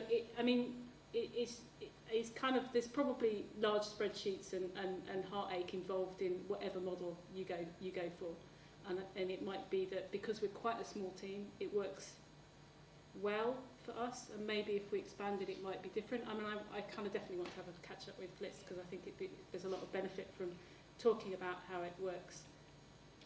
And just a bit of a follow-up further. So at Bristol, in the G. Golding Institute, we have a kind of pool of data scientists, RSEs, and they work in the same way as the Exeter model. They're sort of long-term costed onto projects for kind of months at a time. And then we also have this complementary facility where you have this costed at a day rate with software engineers at research IT as well. So we do have a bit of both as well. Rachel. So I think we just have time for one more question. Oh, well, if someone else has a question, it's fine. So you have the floor. And then you. Yeah, so, Matt. So I guess I was just thinking about, like, obviously this kind of very large supercomputer for AI has been funded.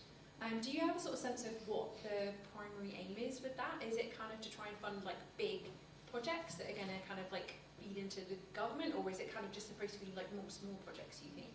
Depends how cynical I'm feeling.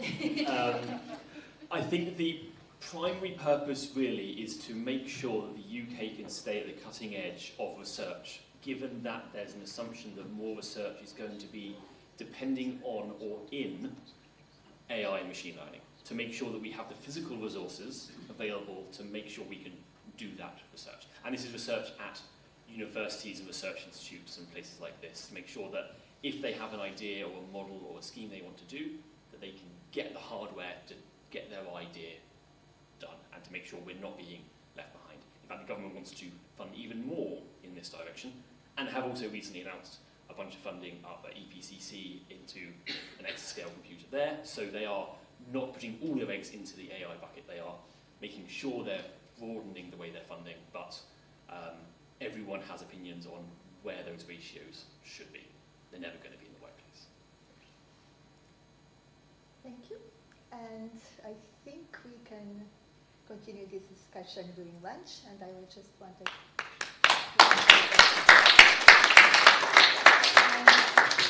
James will talk about lunch. So everyone's hungry now. So just before we go to lunch, we're going to have a group photo outside. So if anyone doesn't want to be in the group photo, that's fine, but we're going to just stand on the steps. Just again, it's nice and we can put it on the website and share it, but also it's like documentation to say that we actually did do something with the money. There is just another plug. There's the QR code to the Padlet, but it's also on the agenda. We're going to be looking at it over lunch as well. So if you are interested in contributing to that discussion, please do over lunch. And just a little bit on what we can do over lunch. So outside, we need to walk past them as we go to the group photo, and everyone will be like, I want to get my lunch now. But then we can come back and pick up some packed lunches. But when you have your packed lunch, you have some different options.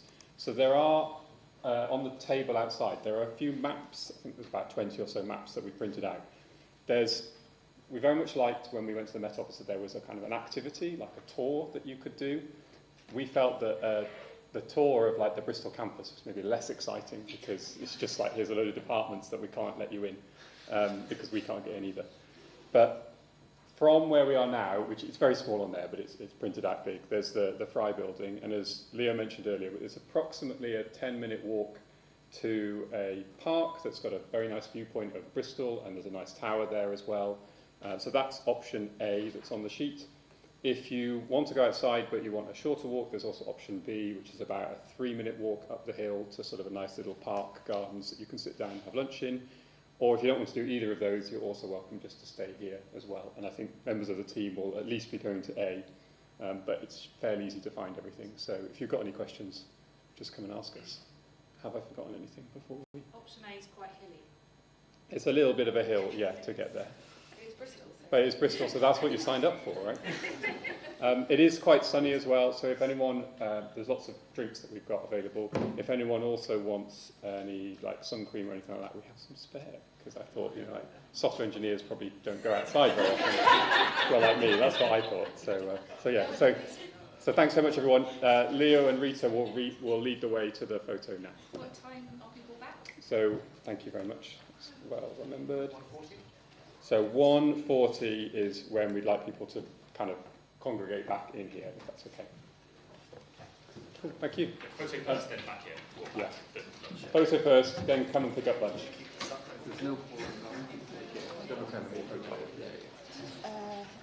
Did we say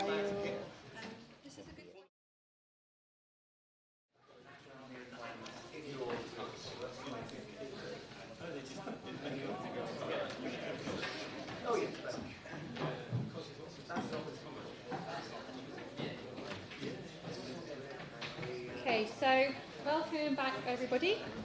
So we're just going to give you 5 minutes now, in case you haven't had an opportunity to do so, to add your thoughts, if you'd like to the Padlet. So the QR code here to access the Padlet discussion is also available through the agenda. Just a reminder of the topics we're talking about, the future RSE South West events, and if anyone has a feeling they would like to offer to host the next event, then obviously we're all ears. We'd love to hear about what the people would like to do for this. RSE groups and how they're organised, obviously we've already heard a bit about that already, but we can obviously fold that into discussion later. It'd be really nice to hear some more voices, and thinking a little bit about RSE best practices. So we'll start back up at 10 to, but if you could just spend the next few minutes adding things, and then we'll spend a bit of time in this afternoon session going through your questions, so that then we can use that to facilitate the discussion.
Okay, thanks so much everyone. I can already see that people are writing things, so I'll go through that and try and gather together some general topics for discussion. Do please feel free to kind of keep posting to that, obviously while listening to the very interesting talks that we've got. And yeah, and if there's anything else that you want to bring up during the session but haven't had time to add to the Padlet, then you're also very welcome to bring that up later. So, is it Leo? Yeah, Leo, pass over to you.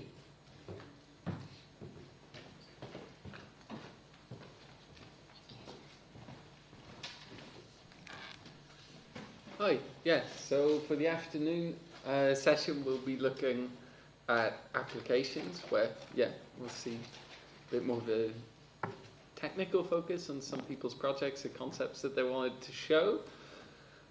So the first talk is 15 minutes and then the 3 after that are going to be 5-minute lightning talks. Immediately after the first talk there'll be opportunity to ask questions to the first speaker, and for the lightning talks we'll do the 3 back-to-back and then questions at the end, same as in the morning session. Is that about right? So in that case, Mike, I can see you there. Yeah.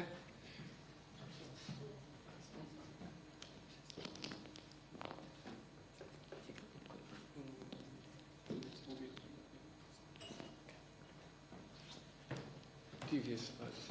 Use your slides on that. Oh, sorry. Are they online? In PowerPoint already. Sorry. Oh, in PowerPoint. They're not. They're ready to be loaded. Yeah, Sorry. if you go back to Edge. Yeah. Okay. Oh yeah. One below. Oh, one.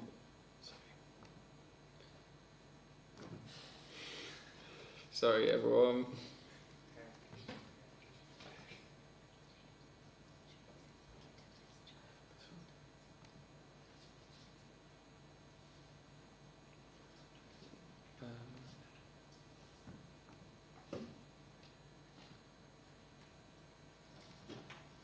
There we go. Sorry about that. No, it's okay. Technical difficulties. Hello, welcome. I'm Mike Jones. I work in the Research IT group at the University of Bristol, and I thought it'd be interesting to tell you about one of the projects I'm currently working on, a digital humanities project. So, a few things about, like some numbers about the project. It was originally identified as, for funding by the EU in the Horizon 2020. But then something happened and we had to leave the Horizon 2020. But it was picked up by UK RI. And so it's got a £2 million budget, of which 175k is for research IT. I've got to say, this is an unusually well-funded project. Some of them, I've worked on ones which are like several £100 to this is like the top range. But this is quite a nice project for me because it gives me a bit of space, breathing space, for working on it. For the project partners, it's the University of Bristol. PI is Helen Fulton, she's in the English department.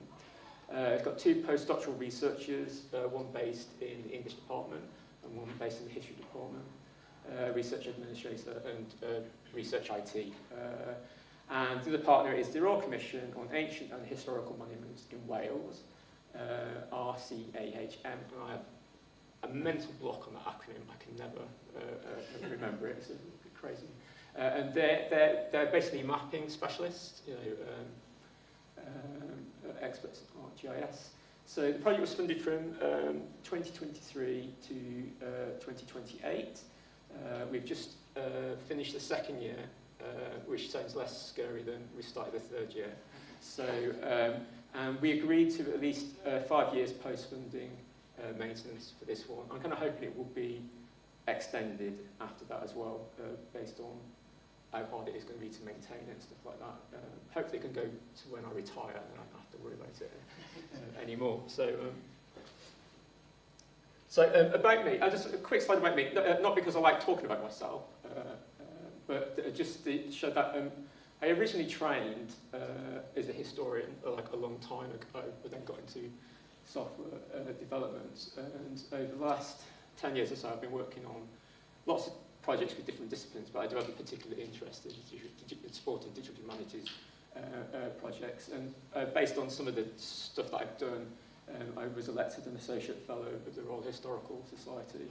So actually this is just like a wonderful project for me, because actually part of my research I did in the 90s was based on Wales and Welsh marches. So it's just, I've been particularly fortunate to be working on this project. Now, the main aims of the project is quite broad actually, but they talk about like, it covers from year 1282 to 1550, and they talk about this holistic cultural history of the medieval March of Wales, which is the borderland between England and the Principality. Now, it's just a very short history lesson. So basically, you're sorry? I might.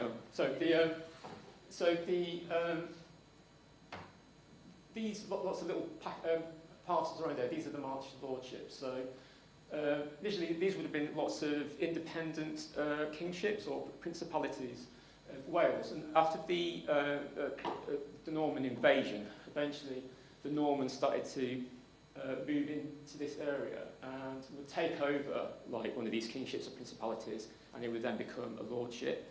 And it was kind of like semi-regal, independent of the crown.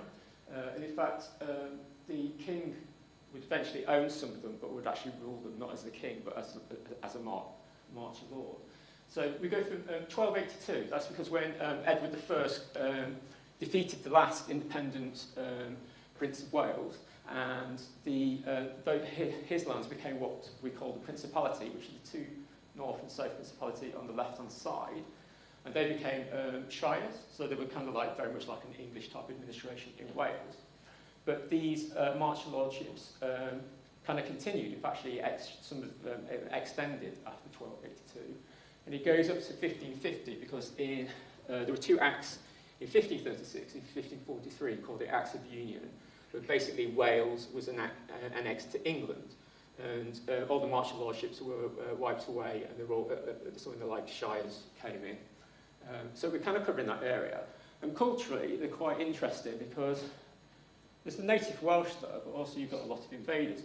So so language is spoken, read, and transmitted would have been Welsh, Latin, French, and actually some Flemish as well. So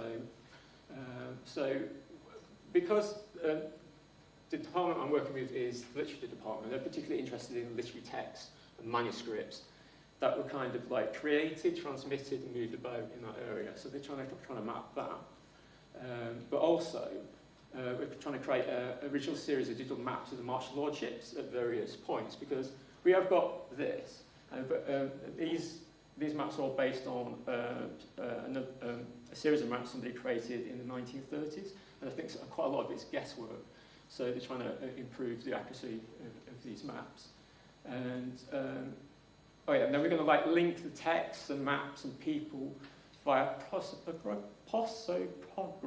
It's a really difficult word to say, which is basically details about individuals. Because basically in the village you might not know a lot about an individual, but you might know the date of their death or the birth or certain events. So, and then we're going to allow a search and browse and visualization of all the text, manuscripts and people via the maps and network graphs. So hopefully quite interesting. So like research IT's role is like, well, entity modelling, trying to work out what it is we're going to model, how we store it. So web application design, there's the whole private data management area, then there's going to be like the public browse and search area.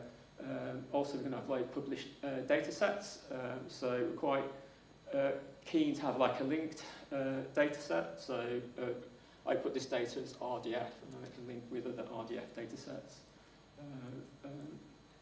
that are available and help with like data analysis and visualizations. We can't do everything because we're not experts in user experience and graphic design. So I'll talk a little bit about that in a moment. So the key technologies that we're using, so we've got quite a lot of experience with Python in the team, so it made sense to use Python as our main technology, and we've got quite a lot of experience with Django.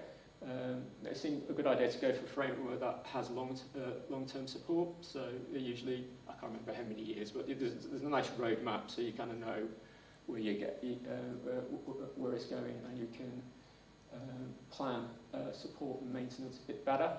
We've got PostGIS in the back end, because obviously we need to do some geospatial queries that can do that. I do development locally using Docker.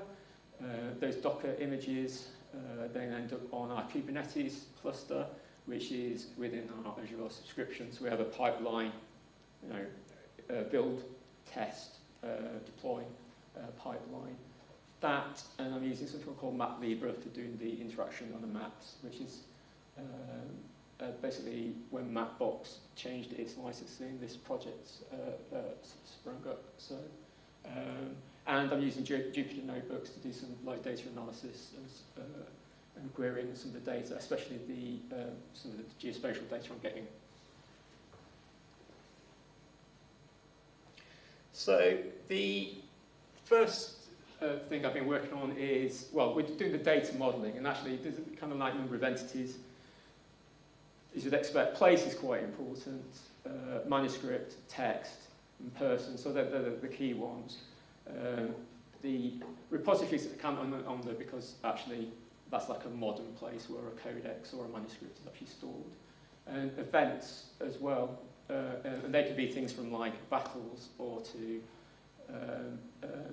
somebody was granted some land and stuff like that. So when we first started the project, we used a product called Airtable, which is like a commercial product, and it's like some kind of, I describe it as a bit like Excel on speed, or maybe a bit like Access. That's nice.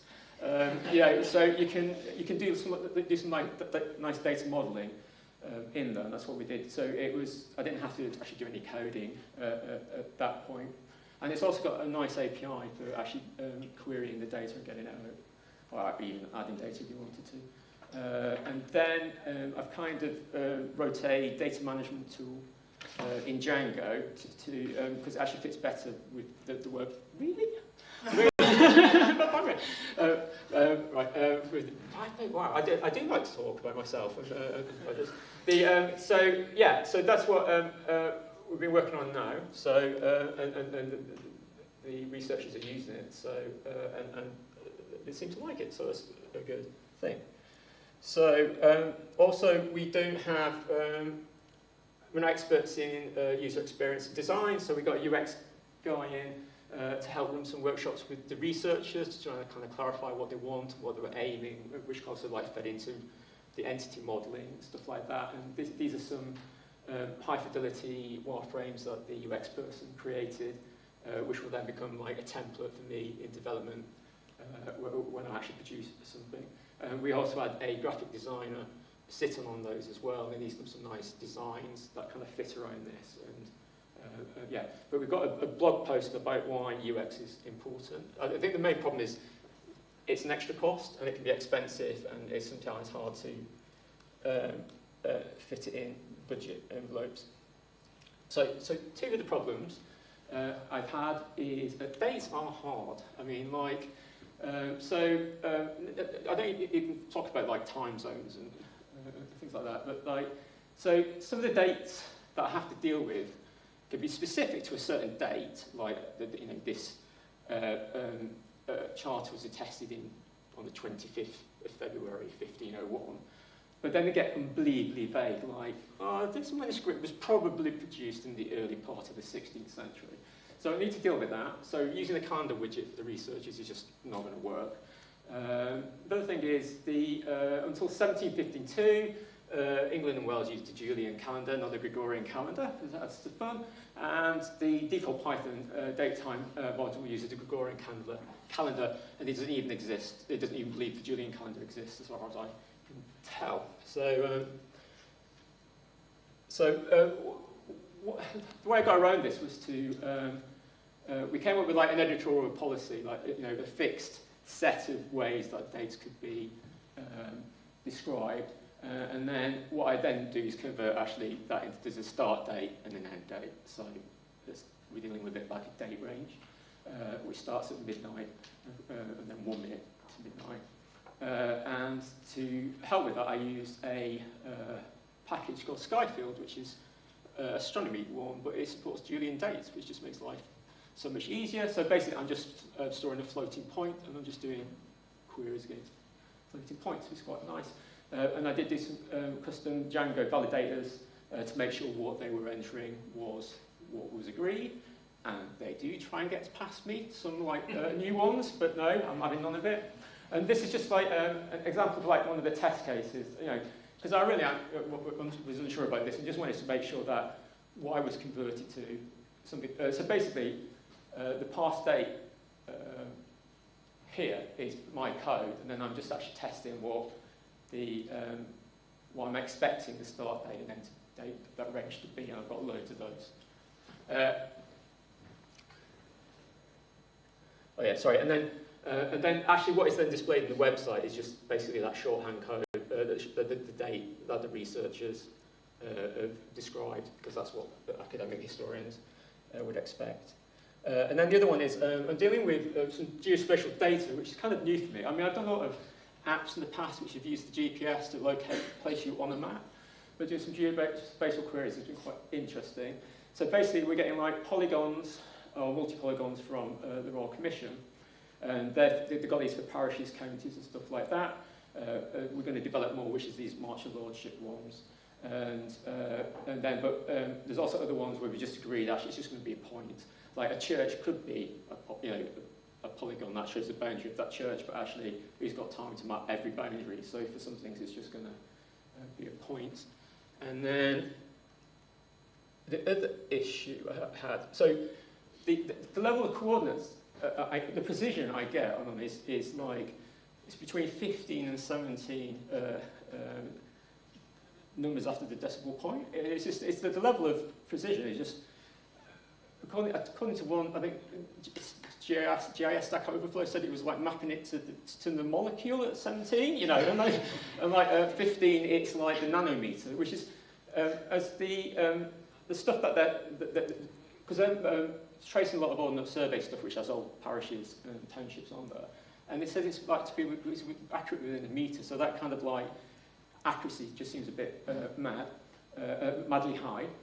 Which does mean like for the a geodjacent text file of the parishes is like 180 megs, which is just like a massive for like such a thing.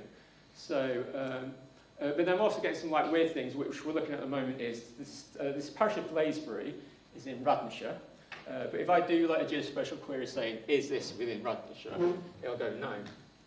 It intersects with it, but it's not within it. So we're kind of looking into that, and then so I've done some things where, like, looking at the boundary, the yellow, the Blaisbury intersects with Breckenshire here, but the black, it seems to be some symmetric difference. So it's all a bit, but I think it's to do with like the high level of precision. That I think, you know, if it's overlapping by a nanometer, it's not right. It's. Yeah, anyway, we're looking at that. Anyway, they've gone back to looking at the data, and they can see there's some like microscopic slivers of questionable boundaries. So it's something we're going to be looking at a bit further. But if you actually want to play with that data, you can actually, it's all downloadable from that link there. So I think I'm done. So I think so yeah. So. I really enjoyed this project. I'm really enjoying this project, mainly because I haven't got an immediate deadline at the moment, but I might not enjoy it so much in a year. So, but yeah, is it questions now? Or, yeah, we'll take a couple of questions. I hated putting that time sign up. I wanted to hear more about well, it. I just said, yeah. Really? Sorry. It was just... okay. Well, any questions?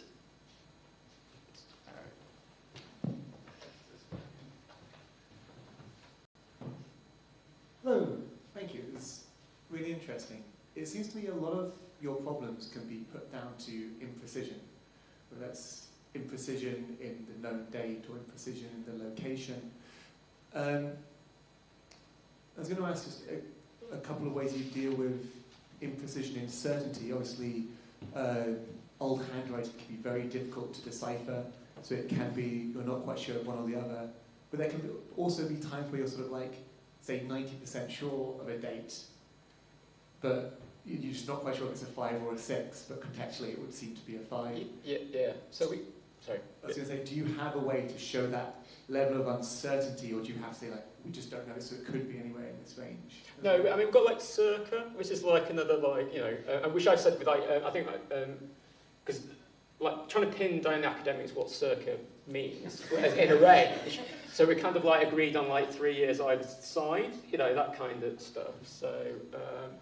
So yeah, I mean, and then they did like circa less than 1500. And what does that even mean? Just like less than 1500. So yeah, I mean, so I think the kind of what we've got captures that uncertainty in a way that the historians and literary critics are comfortable with. But also this, because we're doing like people and relationships between people we didn't talk about, or relationships with manuscripts. And we have like basically a certainty, like drop down about whether or not it's, oh yeah, 100% sure this is, to possibly to be like, it would be nice to think it, you know, that's not the exact drop down menus, I can't remember what the actual values are, but you know, so yeah, so we are placing uncertainty into connections as well, which hopefully when we do the network graphs we'll hopefully be able to visualise in some way. Hi, thanks. Hi, thank you very much for that. Just a question, I'm just interested, are there any other projects that you're aware of where this like kind of software solution might almost be adapted and kind of used, and is that something that has kind of cropped up in your mind as yeah, I mean, I've got to say, we do, I mean, we do bespoke development. So at the moment, this is very much geared for this project. You know, it's one of those things like actually 60% of it would probably be all right for a similar kind of project, but you know, it's then how you manage that. You know, because do you have 2 separate code bases? I just find if you do something generic, it's never quite what the researchers want. But yeah, I mean I encounter this kind of issue. It's just how some people always have that mindset. I've got to make this generic, but sometimes it's better just to kind of solve the problem that's in front of you. Yeah. I mean, we're definitely going for this to solve the problem in front of you. I mean, I think the main problem is we've got the academics are great, but it's all like this will be the leading authority on this niche piece of research, which everybody will come to, and yeah, so sorry, I'm casting shade over some of our academics there, but yeah, I mean, we'll repurpose bits of our code in other projects. Did you repurpose the date bit already? No, I did a different. I haven't even gone on to days described as feast days and the morrow of whatever and all that kind of stuff. So I wrote a Jupyter notebook for a project that could convert these quite textual descriptions of dates into actual date times. So, and I gave it to them, but I suspect they've never used it because there's all these handbooks of dates and stuff like that. But yeah, we do kind of repurpose bits of software, but not necessarily the whole thing. We tried to repurpose one piece of software for another very similar project by the same researcher, which then turned out to be a complete disaster. So, not my fault. Thank you. Okay.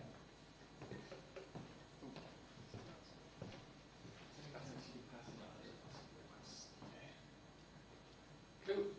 Thank you so much. Thank you. Another round of Cool, applause. thank you.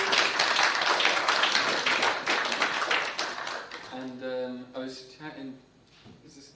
I was chatting to Mike and Kieran this morning actually, and they've both got really interesting thoughts about how to integrate UX into your projects, which I'd say is really worth talking to them about because it's definitely not something I think about enough. Cool.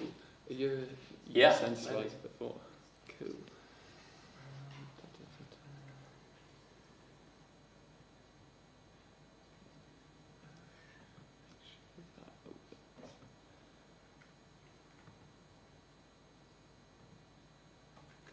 Thank you. So, hello everybody. My name is Ben O'Driscoll. I'm a research software engineer based at Plymouth Marine Laboratory. And my very quick talk is on this question here, which is really dull, but essentially this was the question that was faced before me when I was working on a project last year. Does this thing work? Yes, it goes. So I thought I'd just start with the answer. So the answer to the question is Django model translation. It's a really useful package, and it got me out of a lot of trouble. But I will talk a little bit about it, because I think that's probably valuable. So what was the project? Is that part of your slide, or is that? Oh, no. Probably good if I close that. Okay, so the project was a European Commission funded project called ProBleu, and the idea is European Commission want to increase water literacy across the continent, and so one way to do that is they want to provide funding for schools to go out and do really cool field trips, produce some educational materials, and for that material to be uploaded to a central catalogue and those materials to be translated. So this is a shameless plug for this particular project called ProBleu. I encourage you to check it out. But essentially, we wanted to encourage users, let's try the point, there you go. Yeah, we wanted to encourage users to bring their dynamic documents, so you think like a PowerPoint presentation or a Word document, and then my job was to rip out all of the text, translate it, dump it back into some documents that could sort of resemble what they put on. It's not perfect, the translation pipeline. That's a talk for another day, but if you're interested, come and talk to me. But that's the idea. So for this particular talk, it's more on how do we manage that in the back end. And Django model translation was the tool that I used. Okay, so how do you implement it?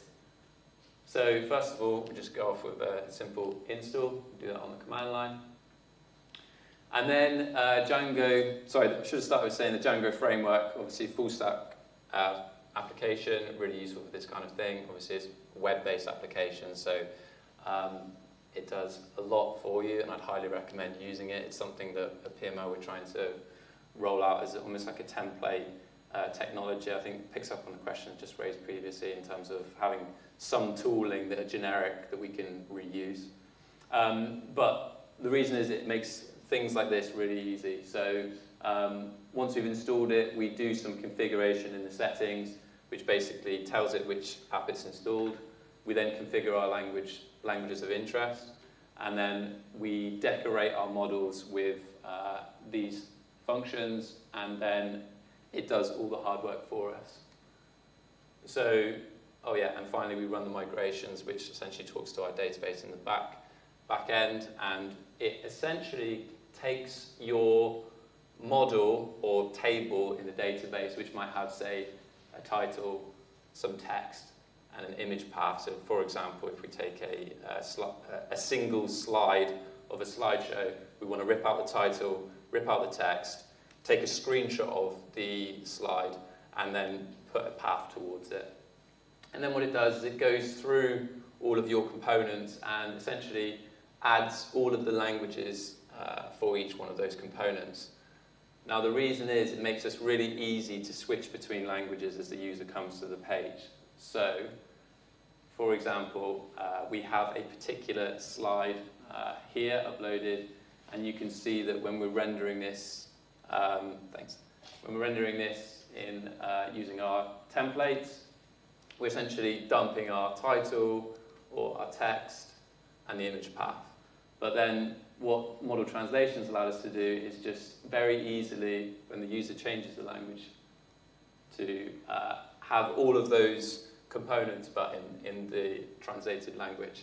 So that's a really quick overview of it. Come and talk to me if you're interested in it. Like I said, I'd argue the translation pipeline is probably more interesting conversation, but I thought that's probably a bit ambitious for a 5-minute talk, so thanks.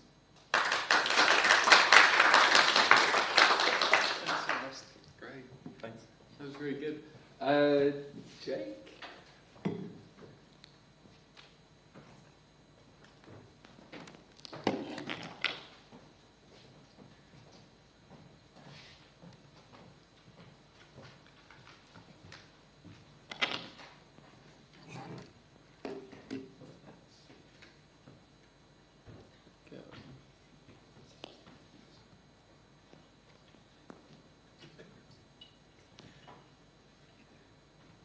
trying to figure out the best way to open this.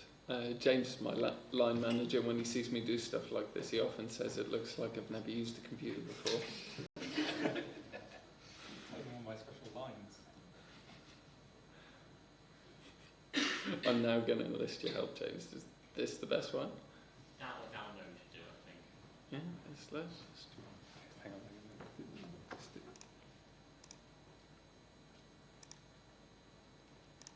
There we go. Perfect. Okay. So hi, I'm Jake. I'm a PhD student in applied maths here at Bristol, and I'm also one of the maintainers for the SciPy project. And I'm going to be talking about support for the Python array API standard in SciPy. This might have a bit more of a numerical and kind of scientific computing flavor, but if that's not your thing, it's only 5 minutes. So kind of a bit of background, kind of, at least traditionally, this kind of array-oriented programming in Python was quite simple. You used NumPy, and then there were a bunch of nice libraries that we're all very familiar with that you would use kind of on top of this for this kind of like scientific Python stack. But recently, things have kind of became a bit more complicated, and there are kind of all these other libraries, your PyTorch, CuPy, JAX, etc., and they might kind of enable other use cases that NumPy wouldn't. Maybe you wanted to compute on your GPU instead of the CPU. Maybe you need JIT compiling. And then they've kind of, each of these libraries has started to kind of build up their own kind of ecosystem of libraries around these, which is kind of all very well, but kind of perhaps what if we could kind of all kind of have a better compatibility with each other and this kind of slightly less fragmented landscape. So kind of one potential solution that's been put forward to this is this thing called the Array API standard, and this is a standard that defines what it actually means for a library to provide an array. And this was kind of built on analyzing like the current landscape. What does NumPy do? What does PyTorch do? What does CuPy do? And then the second component is, well, actually, all of these are existing libraries, so they come with their own historical warts, which means you can't just write a new standard and have perfect compatibility with all of the libraries. And now this is kind of a huge topic, and I'm not going to go into all the details in 5 minutes, but I'm just going to give you a flavor of what this looks like as a user, and then what it looks like kind of slightly behind the scenes. So this is just a kind of an example, as if you were a user using SciPy, what the Array API standard means for you. So I mean, firstly, this is kind of, at the moment, is an experimental feature that's hidden behind an environment variable. But once enabled, we can now, instead of our usual, if you're used to using SciPy, you're probably used to using NumPy alongside of it. But now, actually, we can replace our usage with PyTorch instead, and instead of creating NumPy arrays, we can create PyTorch tensors, but then we can actually feed them into our SciPy functions as we would before and get PyTorch tensors back out. And then likewise, what does it actually mean when you're kind of actually trying to implement this like array agnostic code? So this is kind of just a very short snippet to kind of give you a kind of taste of the kind of key anatomy such. So and this is from just the function body of some random, I think some trimmed statistic or something.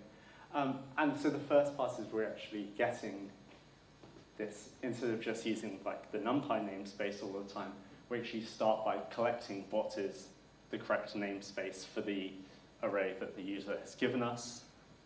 And this is also where we kind of inject that compatibility shim that allows us to work more uniformly with different libraries. And then quite simply, instead of our usual mp dot whatever, we can replace this with our namespace and then the functions that is defined by the standard. This allows us to operate on arrays in this kind of agnostic fashion. And yeah, there's some kind of more information if you're interested.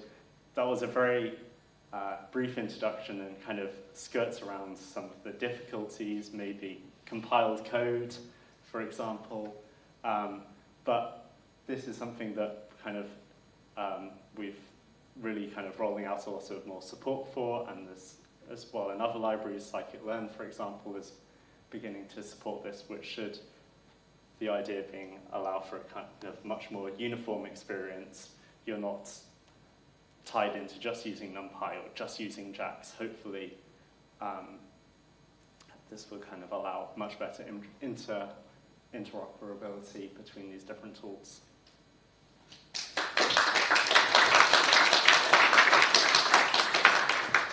Thank you so much. That was fantastic. And yeah, we'll be having questions. I won't run away. At the end. No, don't worry. Oh, there's another one. Yeah, one more, and then questions at the end. Let's go to use this. Sorry? Oh, you're going to use your thing. Is it this one or this one? What's that? This one? I think so. Yes, there we go. Have used the computer. By the way, I don't know if anyone noticed in the agenda, but I've not read out the names of some of the other talks, but yeah, we're not going to see the name of the talk up here. So this is Make Great Again. All right. So I'm going to be a bit brave here and do a slightly live demo. So let's start with Make Present. That looks about right. All right, lovely. So, Make Great Again. How Make can improve your developer experience in 2025. So, you may or may not have heard of Make before. So Make is a build system and task runner that has been around for a very, very long time. So it was originally implemented back in the 70s on the original copy of Unix at Bell Labs. And it's commonly used to compile code, so commonly in C and C++ code bases. But it can be used for a lot more. So it executes recipes, which are snippets of shell code, to produce named targets. So I'll show you an example of that a little bit later. It also allows for building interdependencies between targets. So you can say that to build your executable, you first need to compile its libraries. And that allows complex workflows to be built. One of the nice things about Make is if you are in a sort of scientific programming environment, it's very likely it's already installed on your computer. So this isn't something you need to get approval for, it's already there. And yeah, so Make is configured using a file called a makefile, which is a list of all those recipes, which I will show you now. So this is a makefile. So we start at the top with a target. So the target is the sort of name on the left-hand side of the colon. Then you've got a list of any prerequisites, so you can specify as many as you like here. And then finally underneath that, you have lines of shell script that make up the recipe. And each of those targets, each of those recipes is how to make that target. So perhaps a clear one here is if we look at that prerequisite target down there, that makes a file called prerequisite. And in the native way of using Make, so if you're using it for code compilation, that kind of thing, that can work very handily. So you can build your object files, and you have it set up to compile things into them. However, you can also use it for other tasks. So you might have typed make clean before on a project, which deletes all the generated files. And this isn't producing a target called clean, instead it's just performing an action. So to tell Make that it isn't going to produce anything, it's just going to do an action, we have to use a little bit of obscure syntax and call it a phony target. So this means it doesn't actually produce a target, it's just an action, so we don't have to worry about it not doing anything. So you can see in here, I've got my target at the top, which depends on the prerequisite one. And so when I type that make target, it will first do its prerequisites, it will first make the prerequisite target, and then generate the final target. I guess one last thing here is you get a little bit of extra fun syntax. So by default, make will print out each line of that recipe before it runs it. And that's quite useful for seeing what your make scripts are actually doing. But often you don't want it to print that out, such as if you're printing an informative message to the user, you don't need to see that echo statement. So to hide it, you can just put a little @ sign at the front of the line. There's a few other sneaky targets like that, phony one, that you can also do to avoid having to type it at the start of all your lines. So the way make can improve your developer experience is in many different ways. The main thing is automating any manual tasks that you're having to do. So if you find yourself typing a set of commands over and over again, if you stick them in a make file, well, one, it becomes a lot shorter to type, so you only have to type, I don't know, make build or something like that. But it also provides a sort of central place for all of those tasks that you might do sort of on a sort of more ad hoc basis as a developer, and writes them down. So too often processes, particularly in research software, are only known by 1 or 2 people. And by having them in a make file, it means that someone else can pick it up, and 1, it might be easier for them to use, they can just use the make command. But 2, the actual steps it's taking are written down somewhere in what's hopefully a fairly readable syntax. The other thing is it allows much easier onboarding of new developers. So particularly if you have a make development environment or similar kind of target, which can set up things like Conda environments, install prerequisite software, and build any kind of generated files that you need. And in my own work, I found that is really helpful for onboarding new developers onto a project, particularly if they're scientists who might not have too much expertise in the more package management side of a project. So yeah, make isn't just useful for building C projects. You can use it as a general task runner to make your life a lot easier. And yeah. Any questions? I think it's quite good.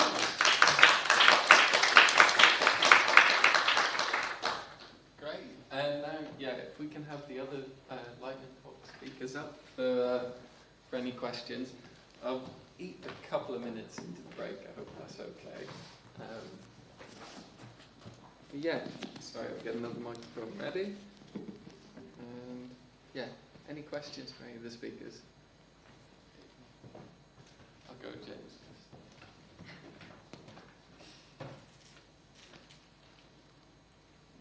Hello. I'm going to be a little bit cheeky and have a comment. So the first thing is I really enjoyed the talk on the make file. I'm a convert to make file, so I already think make is great. But I wanted to say one nice thing about make is that you can also use it to make simple CI/CD scripts. So for instead of building all your logic into your GitHub Actions YAML file, you put your logic in your make file, and you just call different make targets in your YAML. So it sort of makes it more simpler and clear and easier to read. The thing I wanted to say, the question I wanted to ask was for Jake, and it's on the Python array API standard. So I think that's a really good idea. And I wondered whether you're aware or you think it's a good idea that this should become part of the Python language. It sounds like it should be a PEP. There should be an API standard because lots of these API libraries seem to be trying to fix a deficiency in Python's own API array capabilities. Yeah, I mean, perhaps if you're a Julia user, you'd be laughing because, I mean, these are all just functions of, like, built into, oh, this you would never have to design a system like this if you were a Julia user because it's just part of the language. Yes, I guess in the ideal world that would happen, but in practice, for whatever reason, that hasn't happened. So I think this has been kind of trying to define the standard has ended up being the most pragmatic way forward. And I think the other thing is that, as I said, I mean, these libraries, like, all quite old and established. They're not gonna, they don't, some of them especially are not willing to flip their API straight away to this, what the standard said it should be, which is where this compatibility layer is really important, and that sort of thing is a bit harder to kind of make part of the language itself. But yeah, I agree, if you were starting from scratch, absolutely you would do that. Something to play for, right? Yeah. My question is for Benjamin. So I'm wondering about what the sort of performance implications of this make translation technology. For example, if you're adding a new language in, it's adding columns to all of your tables, for example, those migrations might be slow. Have you found performance limitations either at migration time or at runtime? Okay, yeah, so no is the answer, but that said, we very much have a constrained kind of size for the project. I could imagine if it was to scale, then yeah, you would run into problems, especially because your tables would become very big. Either you're supporting more languages for each bit of content that you're translating, or if the number of languages you support increases. So because the focus of this project was that we wanted users to be able to browse material, we knew that we had to do the translations beforehand so that when it's rendered to the page, everything was in a language of their choosing. But yeah, I think if you're scaling, you would need to change priorities of the project because yeah, it wouldn't scale very well. Any other questions?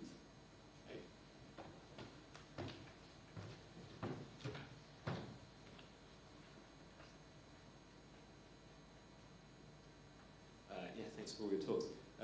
James, make on Windows? Install Git Bash and you can run it under normal shells. You can run make on Windows and it uses, I think it uses cmd.exe by default. I think you can also set it to use PowerShell. But I will admit this is outside my area of expertise. I'm very much a Linux person. No, that's fine. I've obviously used Linux by default. So it's okay. And then on with regards to the array API, where does pandas fit into all of that? Yeah, there was a separate kind of effort to likewise to standardize data frames in terms of pandas, polars, and I'm not so much in that space, but I know that there's definitely other libraries too. And I have to, I think in the data frame space, they've gone in a slightly different direction in that they haven't had so much success creating a central standard, and the kind of more of the effort, as far as I'm aware, is going to this package called Narwhales, which basically lets you interact with these different data frame libraries for a common interface. So yeah, interestingly enough, the kind of data frames have gone in a slightly different direction.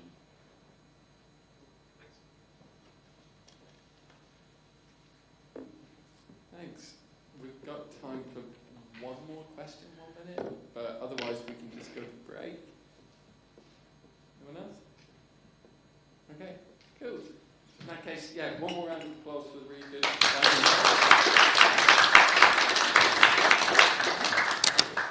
And then I'll just check what time we're meant to be back. Yeah. So 5 to 3. If we can come back then. It's 5 minutes after on the agenda, but yeah, that's what we expected. In case anyone wants my slides.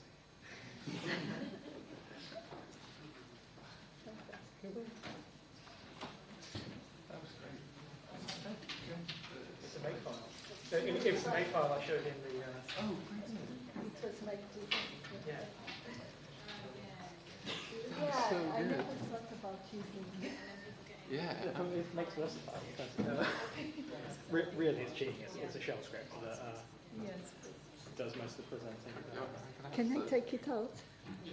Okay.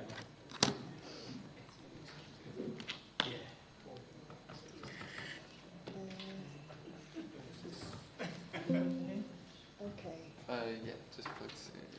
I think the other way around. Maybe. Where I do.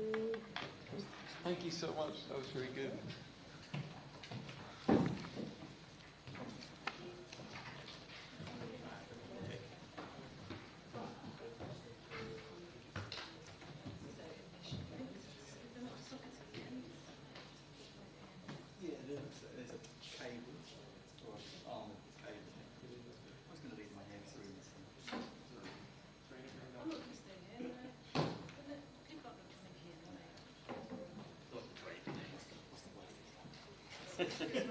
You get a new laptop. Yeah, exactly.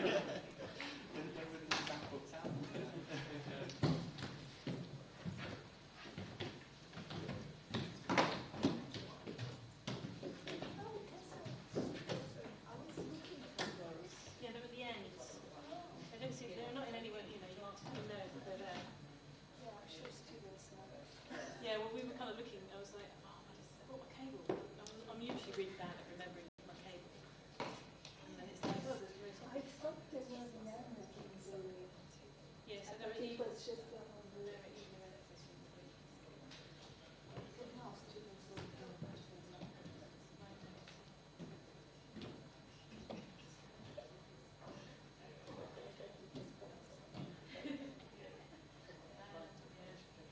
kind of embedded in your brain a bit, isn't it? Although I know you wonder.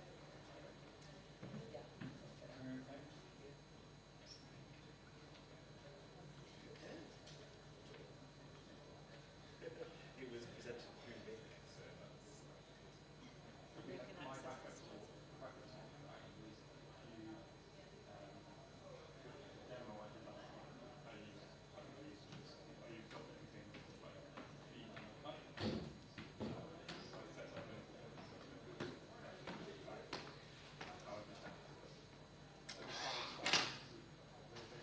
You just, yeah, use the kind of QR to show what I missed on my friend last week. Yeah, go on.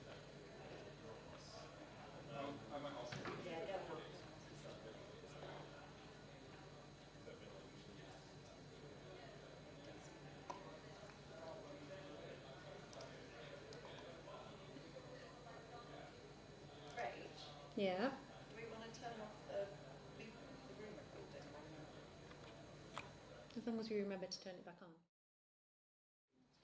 Is everyone in? All right, thanks everybody for coming back.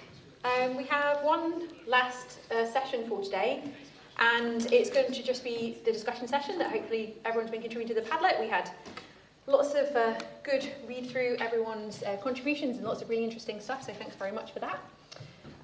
So we're going to, do you want to summarise first and then go through the Padlet specifically? I think we'll just summarise. Yeah. Yeah. So rather than take you through the web version, we've done some bullet point summaries. Yeah. I just want to say, well done. Thanks very much to everyone that has filled it in over the day. There's loads of good input, and we couldn't quite capture everything. And even as we were looking at it during the last set of talks, things were still being added to it. So, as Rachel said before, it will stay online and visible. Yeah, and so I definitely encourage people to go and have a little look through that yourselves as well, just to sort of see what people have said, because I think there's lots of really good tips and input on this. So as well as kind of summarising what we've got from the Padlet, we've also got a couple of questions that we're going to be posing to the room. Some of them might just be hand-raised questions, just to kind of get a bit of a straw poll of what people are thinking.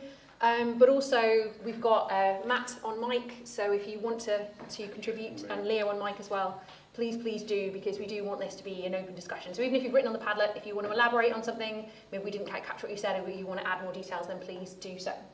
We have been slightly opinionated ourselves in what we've taken from the Padlet, so Absolutely. we might, deliberately so, So if you disagree with any of our opinions, then please do shout back at us. That's absolutely fine. Okay, so the first question that we posed was the idea of RSE South West itself. So obviously this is in the recent memory, the second meeting of RSE South West, the last one being at the Met Office. And the kind of question that we wanted to pose was, should this be a distinct group? And what do we want to get from that if we do want that to be a distinct group? So one thing is a kind of a bit of context around this, and Fliss kind of referenced this earlier as well, is that there is also an RSE South group, which is also something that we should be aware of, so that's a regional group.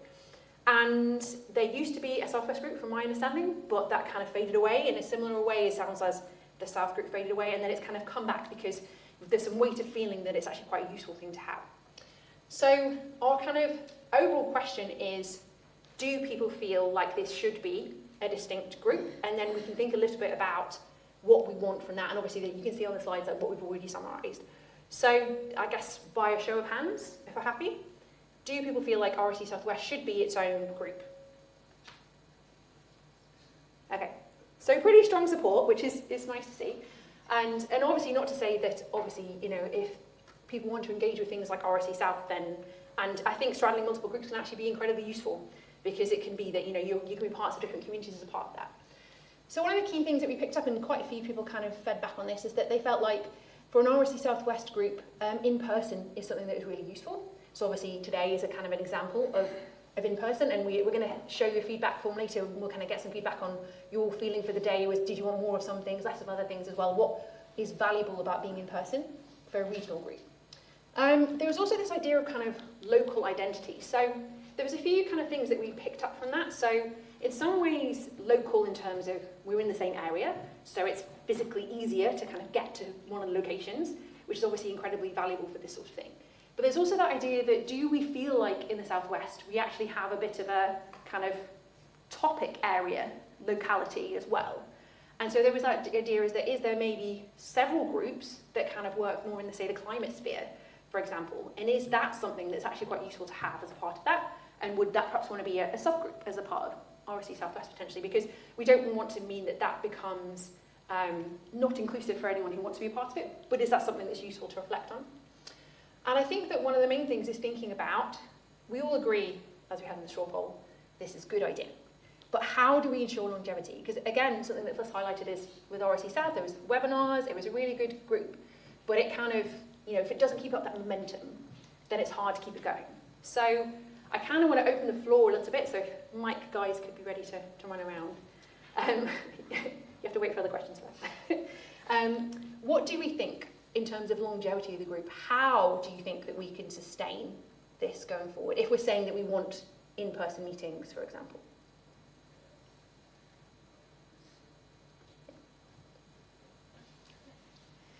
So at the previous meeting, it sounded like we could almost have a cycle between going to the Met Office, Bristol and Exeter. So at least, like, if we all seem to want that, then we can continue hosting like that.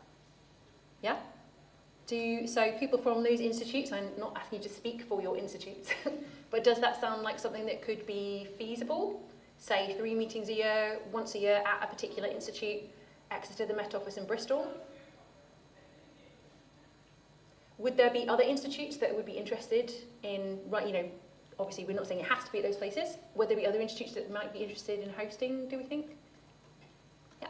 Yeah, depending on funding, it's something that PMR would be interested in hosting as long as we can get somebody to pay for it. Yeah, that'd be brilliant, yeah. I'd want to go and see the fish. And that, I can't guarantee it will be at the Marine Aquarium. And one of our later questions in the kind of longevity discussion is to do with funding as well. So yeah, it's a really good point. Thank you, Matt. I'm going to take what you're having this on. Is it on? Well, there we go. That is now turning on. Okay, there we go. So I think in terms of longevity and that sort of local identity thing tying together, I think the thing that defines a regional group in my mind, when we were sort of setting up this idea, it was sort of just towards the end of COVID, we were thinking, how can we find ways for people to meet given the annual conference isn't happening? And as we're coming out of COVID, like when we could start happening again, the thing that sort of defined the size of the regional groups really was, can you get everyone from that region to travel somewhere for a day meeting and get out again at the end of it, to avoid overnight stays, both from funding and sort of just making it accessible and inclusive to people. So I think us being part of the Southwest one as opposed to a South one, I think makes a lot of sense on that front. Yeah. In terms of the longevity, I think that one of the key things I would suggest we do is just try and keep focused on trying to do one thing first. And I think if that is doing a regular in-person meeting, I think that's a great way to build, gain momentum, and understand what it is that we want from these things. I think if we try and do too many things at the beginning, it will split focus and maybe wear people out quite fast. But I think that the impression I was getting from that first column on the Padlet was lots of people saying in-person meetings, doing the networking, talking to other people, learning from each other is really, really valuable. And I think making that our focus, at least for now, I think is a really good idea. And that might let us keep the momentum if we have an understanding of the cadence of what we're doing. So I think the kind of cadence that has been discussed is every 3 months? So roughly every 3 months, then you end up with 3 a year, but what would be in the fourth slot would be RSE Con. So I guess we had one in roughly February time, roughly June time, then the next, now, yeah, it's been a long day. So the next one would happen to be kind of September-ish time, which would be RSE Con, and the next one would kind of be December-ish time. So we've been a bit longer than 3 months, but that was the kind of cycle we were thinking. So in which case, the intention would be for the next one to be in sort of November? Yeah, so December, November, December, yeah. November, December. I guess December maybe seems a bit antisocial, but like, yeah, November, December time. Now to put fancy dress for Christmas. to put people on the spot. Talking about that cadence that we discussed, and obviously there's still the open question of funding, and so I'm not. We've got another question as well. Sorry, yeah. Yeah, go on, sorry. Yeah, sorry, it says, yeah, it's on. Okay. Talking about other institutions, I think I'm right in saying that University of Bath is establishing an RSE group, so it'd be good to bring them in, extend out to them as well. We did invite them. Yeah, so they had one central RSE who's just gone on maternity leave, and then they're recruiting a load more people who haven't started yet. Yeah, but so exactly, we were thinking the next meeting that might be good for them to come to. Yeah. So, sorry.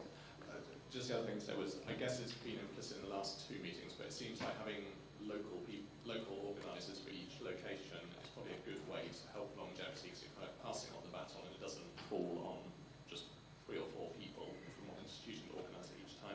Yeah, I mean, I think that one thing that we were reflecting on earlier is that it's basically within a team of 4 or 5 of us that have kind of organised this, and certainly for running today, that's been absolutely invaluable. Yeah, well done to Emma at the Met Office for her team of 1. Yeah, sorry about that. So yeah, I definitely agree. I mean, I think one thing that we were talking about in terms of longevity potentially, though, was, you're right. Like, I think that's the dichotomy, isn't it, really, between it? Is it useful to have essentially the team at a particular institute running it and saying, well, Exeter's doing this one, so a team Exeter is going to organise it and they're going to be essentially solely responsible? Or would it be more valuable to potentially have people from different institutes who are all able to feed in, just because at least then you've kind of got that longevity of, we've just organised one, can we help you out with some of our things and facilities that we've put together and the steps that we've had to go through.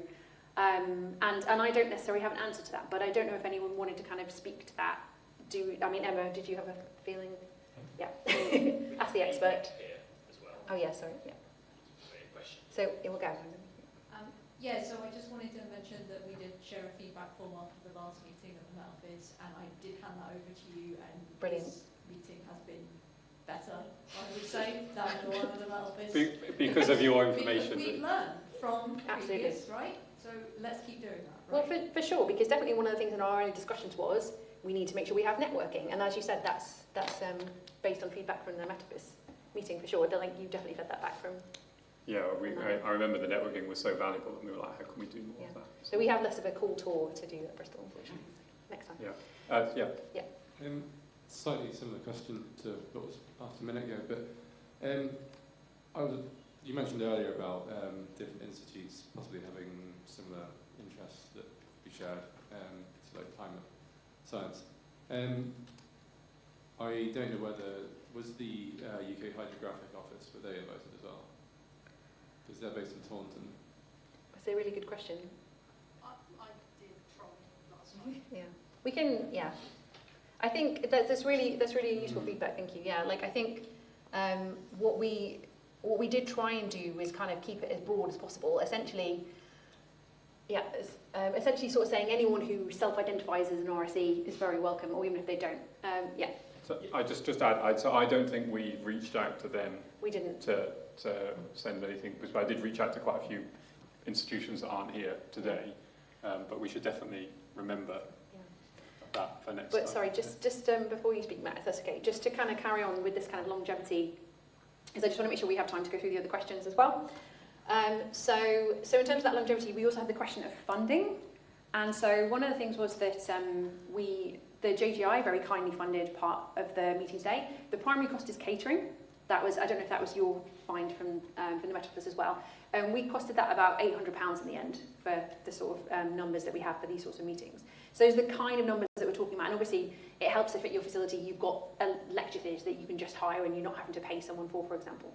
So that's the sort of numbers that we were talking about. You know, if you want to pay for someone to travel, it's obviously a little bit more.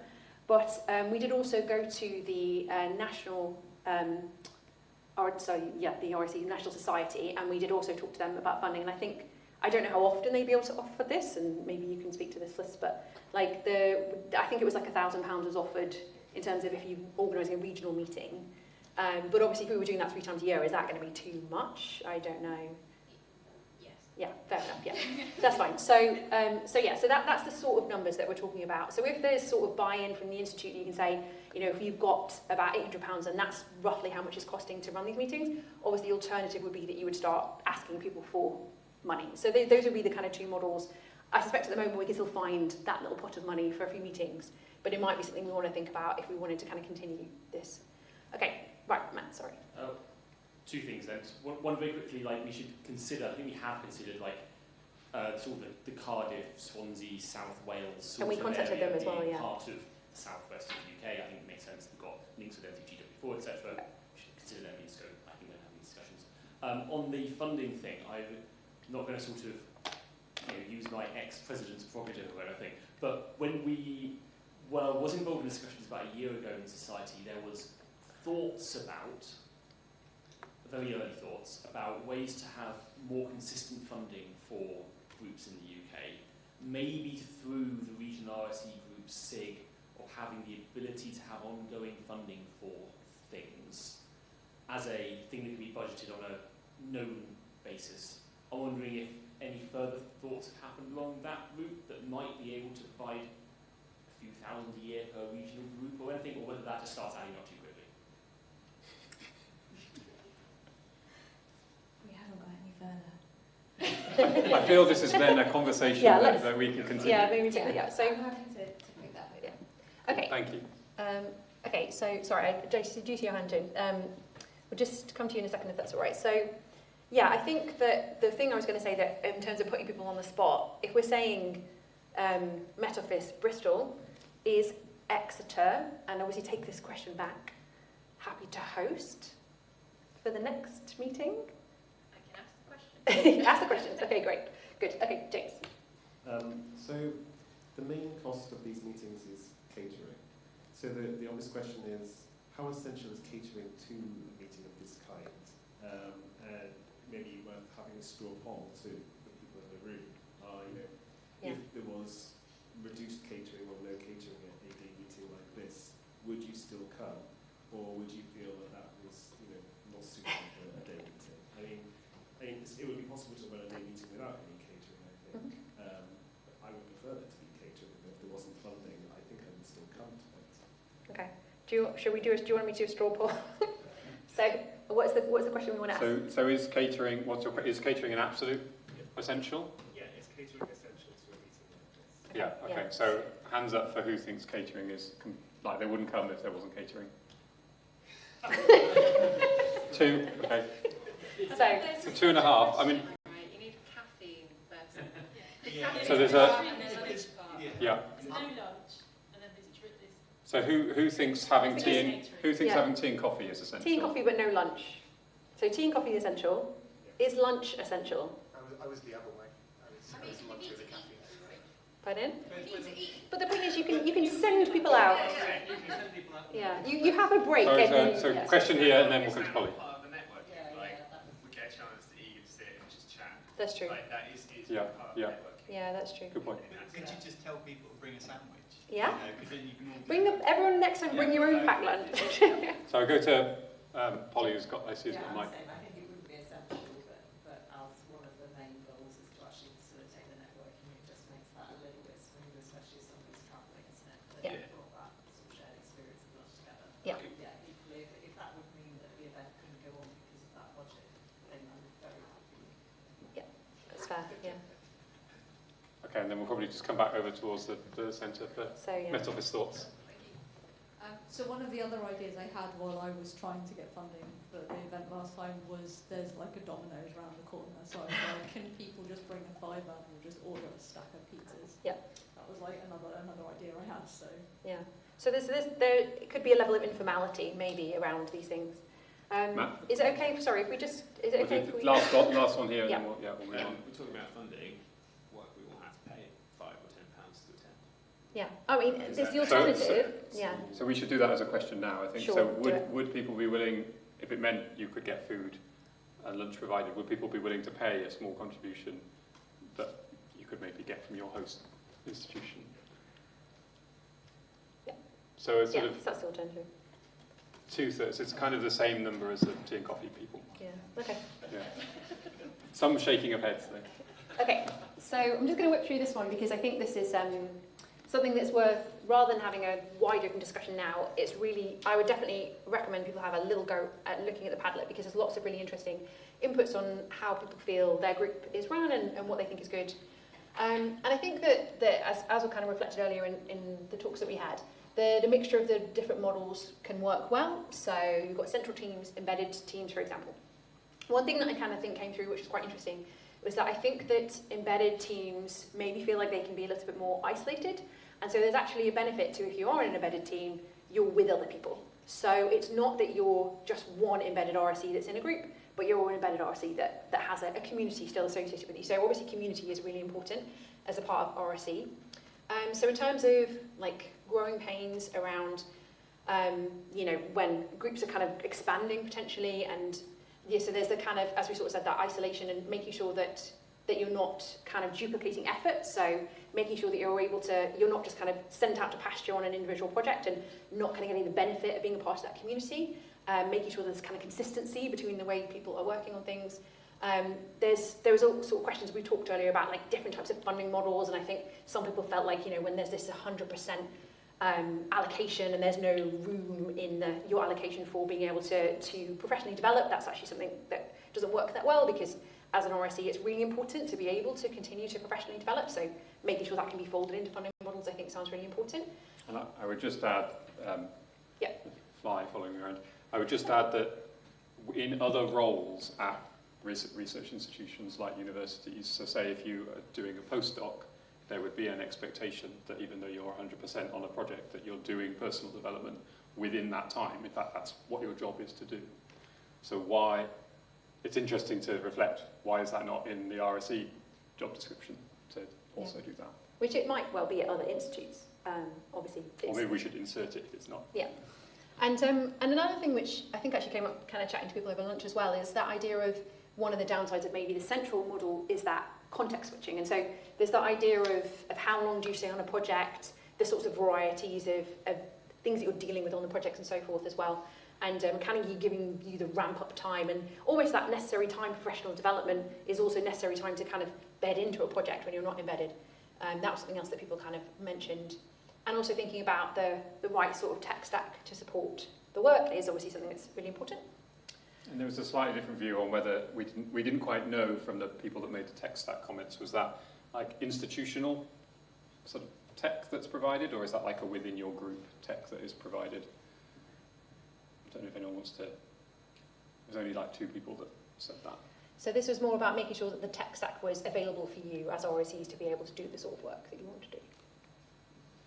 I mean, in our team we have to build everything ourselves. We get very little modern tooling around what we do. Yeah. We have to build it ourselves, and I'm guessing There was a comment about kind of a degree of autonomy that some teams have. So some teams don't get the tools but can use their own or develop their own tools. Others didn't have that degree of autonomy. Sorry, I've inserted another question. No, that's fine. Carry on.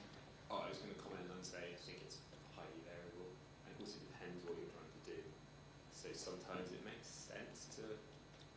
Oh, I guess depends on the organisation as well. Some organisations probably have a good process around being able to make certain things available to you, whereas definitely some organisations won't have that, and then you start struggling to get the buy-in. But when they have a process for saying, if you want something new, this is what you do, they already have that existence.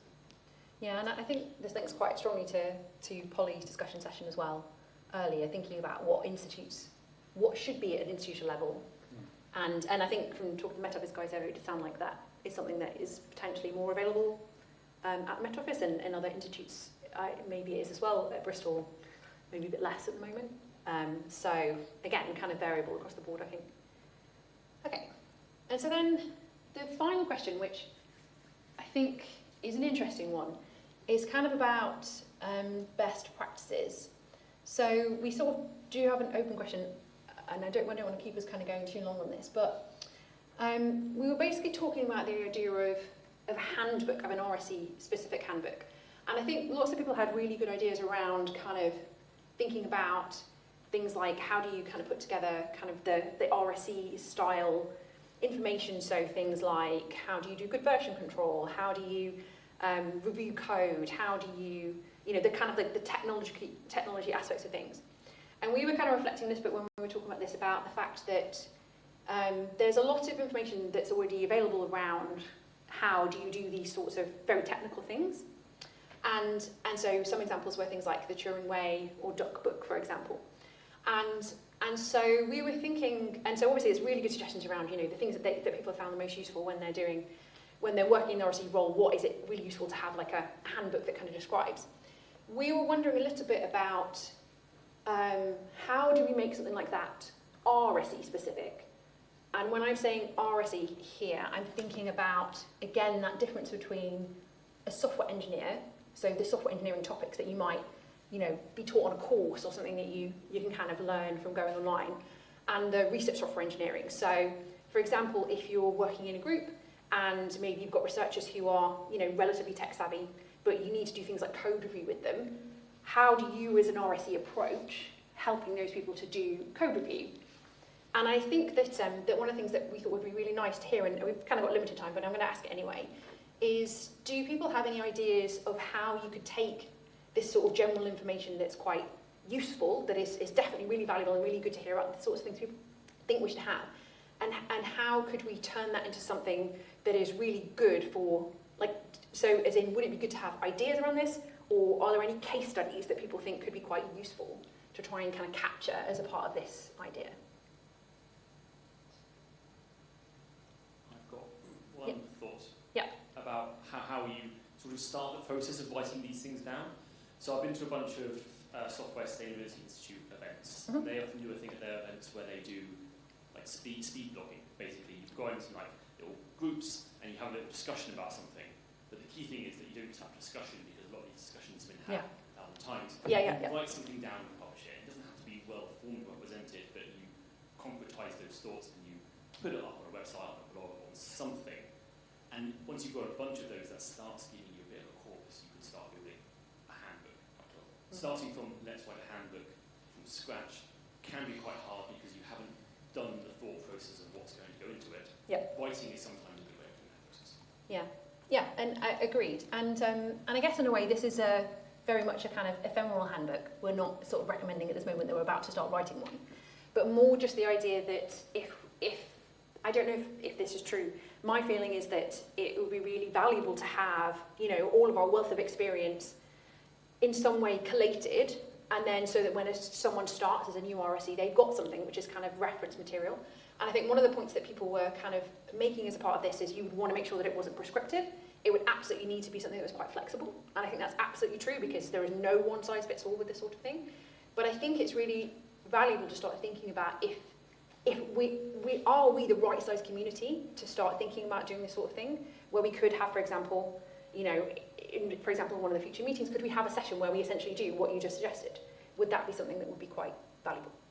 I'm just going to say, so we have time for one more, I think, but we will sacrifice, these are more examples of those things that we want to discuss. But again, there's lots of really useful examples on the panel if people want to have a look. So I think, Michael, you were first. All right. So most of the BCI RSEs, there's only 3 of us, so it's pretty ad hoc. But we actually do have effectively a little mini handbook that's basically just a section in OneNote that we have been updating over time.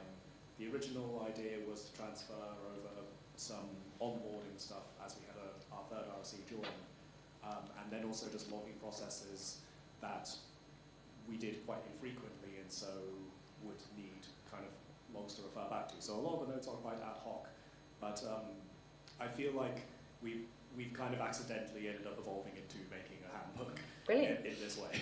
So, and I'm sure that's not an unusual story, right? I'm sure other people, So I imagine it'd be quite interesting to, I don't know, collect and collate other folks' effective handbooks that they've assembled over the years and see where commonality lies. Did you have it? There's a couple of questions, so yeah. I think it was here first and then James. We really haven't got into that. All right. But it's interesting. I know. So to add to the list, best practices, something that isn't on there that we should be is managing different types of PIs, and I could just imagine XKDC style, comical, how to handle projects with different types of people. But on the case of, so we also have a code of practice which is undergoing some rework. It's evolving, which kind of fits into a lot of like good software practices, but for our role. Yeah. Okay, that sounds good. And just James, and then I think we're going to have to stop there. Yeah. If you have more stuff and a potential solution, can you add it to the Padlet? Yeah, please do feel free to keep adding to the Padlet after the session. We'll continue to look at it. And what we're planning to do, sorry, after you speak, I'll just let you speak in a second, James. After the session, we're planning to kind of collate together what we've just said, and we'll make sure that's available to people. James. So my suggestion is to do this with the least effort possible and do what you are already doing, but slightly adjust it. So in this session today, we've had lightning talks on various topics. We've collected the slides of those lightning talks into a website where they're accessible by everyone.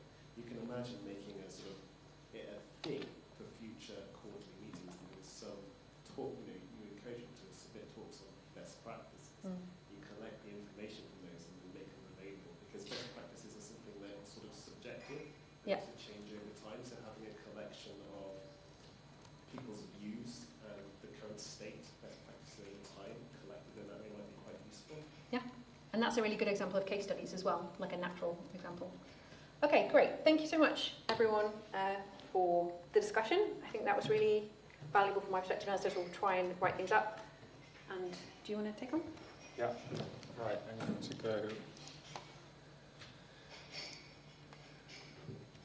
Before we do all of the thank you slides and the wrap up and all of that, we do have a 3-question, well, there's actually a 4th question optionally, so I'm lying, but a 3-question/4 question feedback form. This is, I promise, the very last Padlet or Mentimeter thing we're going to ask you to take a photo of, but it would be very much appreciated if you could fill that in, and I'm just going to wait for a couple of minutes to give people a chance to fill that in now. And the responses that you type in shouldn't come up as well, so for other people to see, and we're not going to show them on screen now, so feel free to be brutally honest. Some people are so cross that they're already leaving.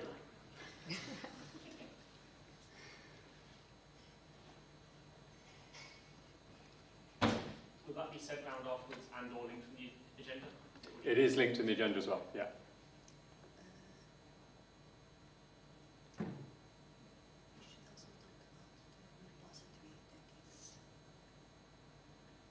On the website.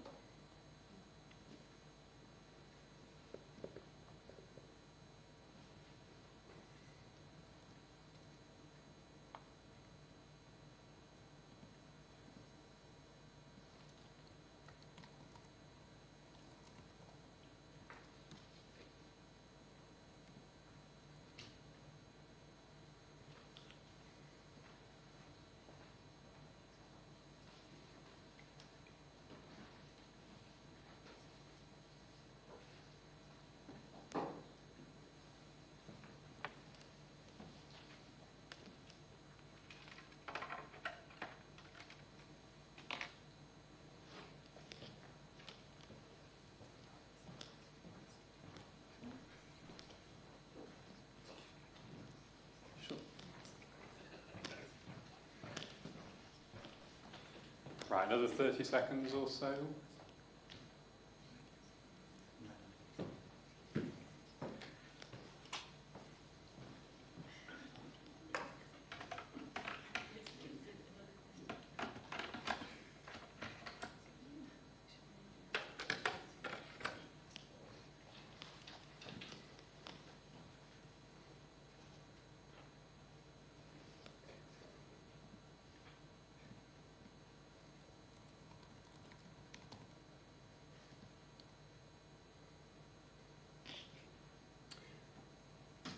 Right, so here comes the thank you slide. I want to first give a big thank you to all of you for attending and participating actively in the discussions that we've been having. I mean, I think that was our biggest fear, is that we would ask questions and the room would just be kind of silent and everyone would look at the floor, and that definitely hasn't happened. I was worried it was going to at one point, but no, everyone did come and ask questions.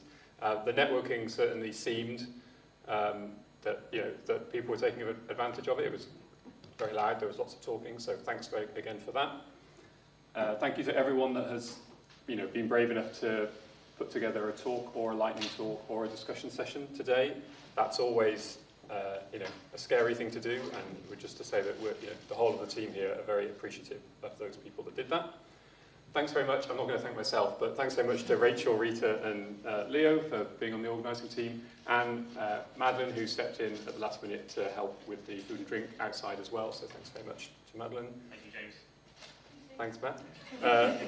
I'm going to do a big round of applause at the end for everyone. So, thanks very much to the University of Bristol for hosting, to the Gene Golding Institute at the university, and the National Society of Research Software Engineering for funding. So a big round of applause for all of those people, including yourself. Although I haven't read the feedback yet, so maybe not. But. So this is the final slide. What next? All of the slides from today's talk, most of them are already on the website, so you were able to look at them at the beginning if you wanted. They will all be up shortly afterwards on the website.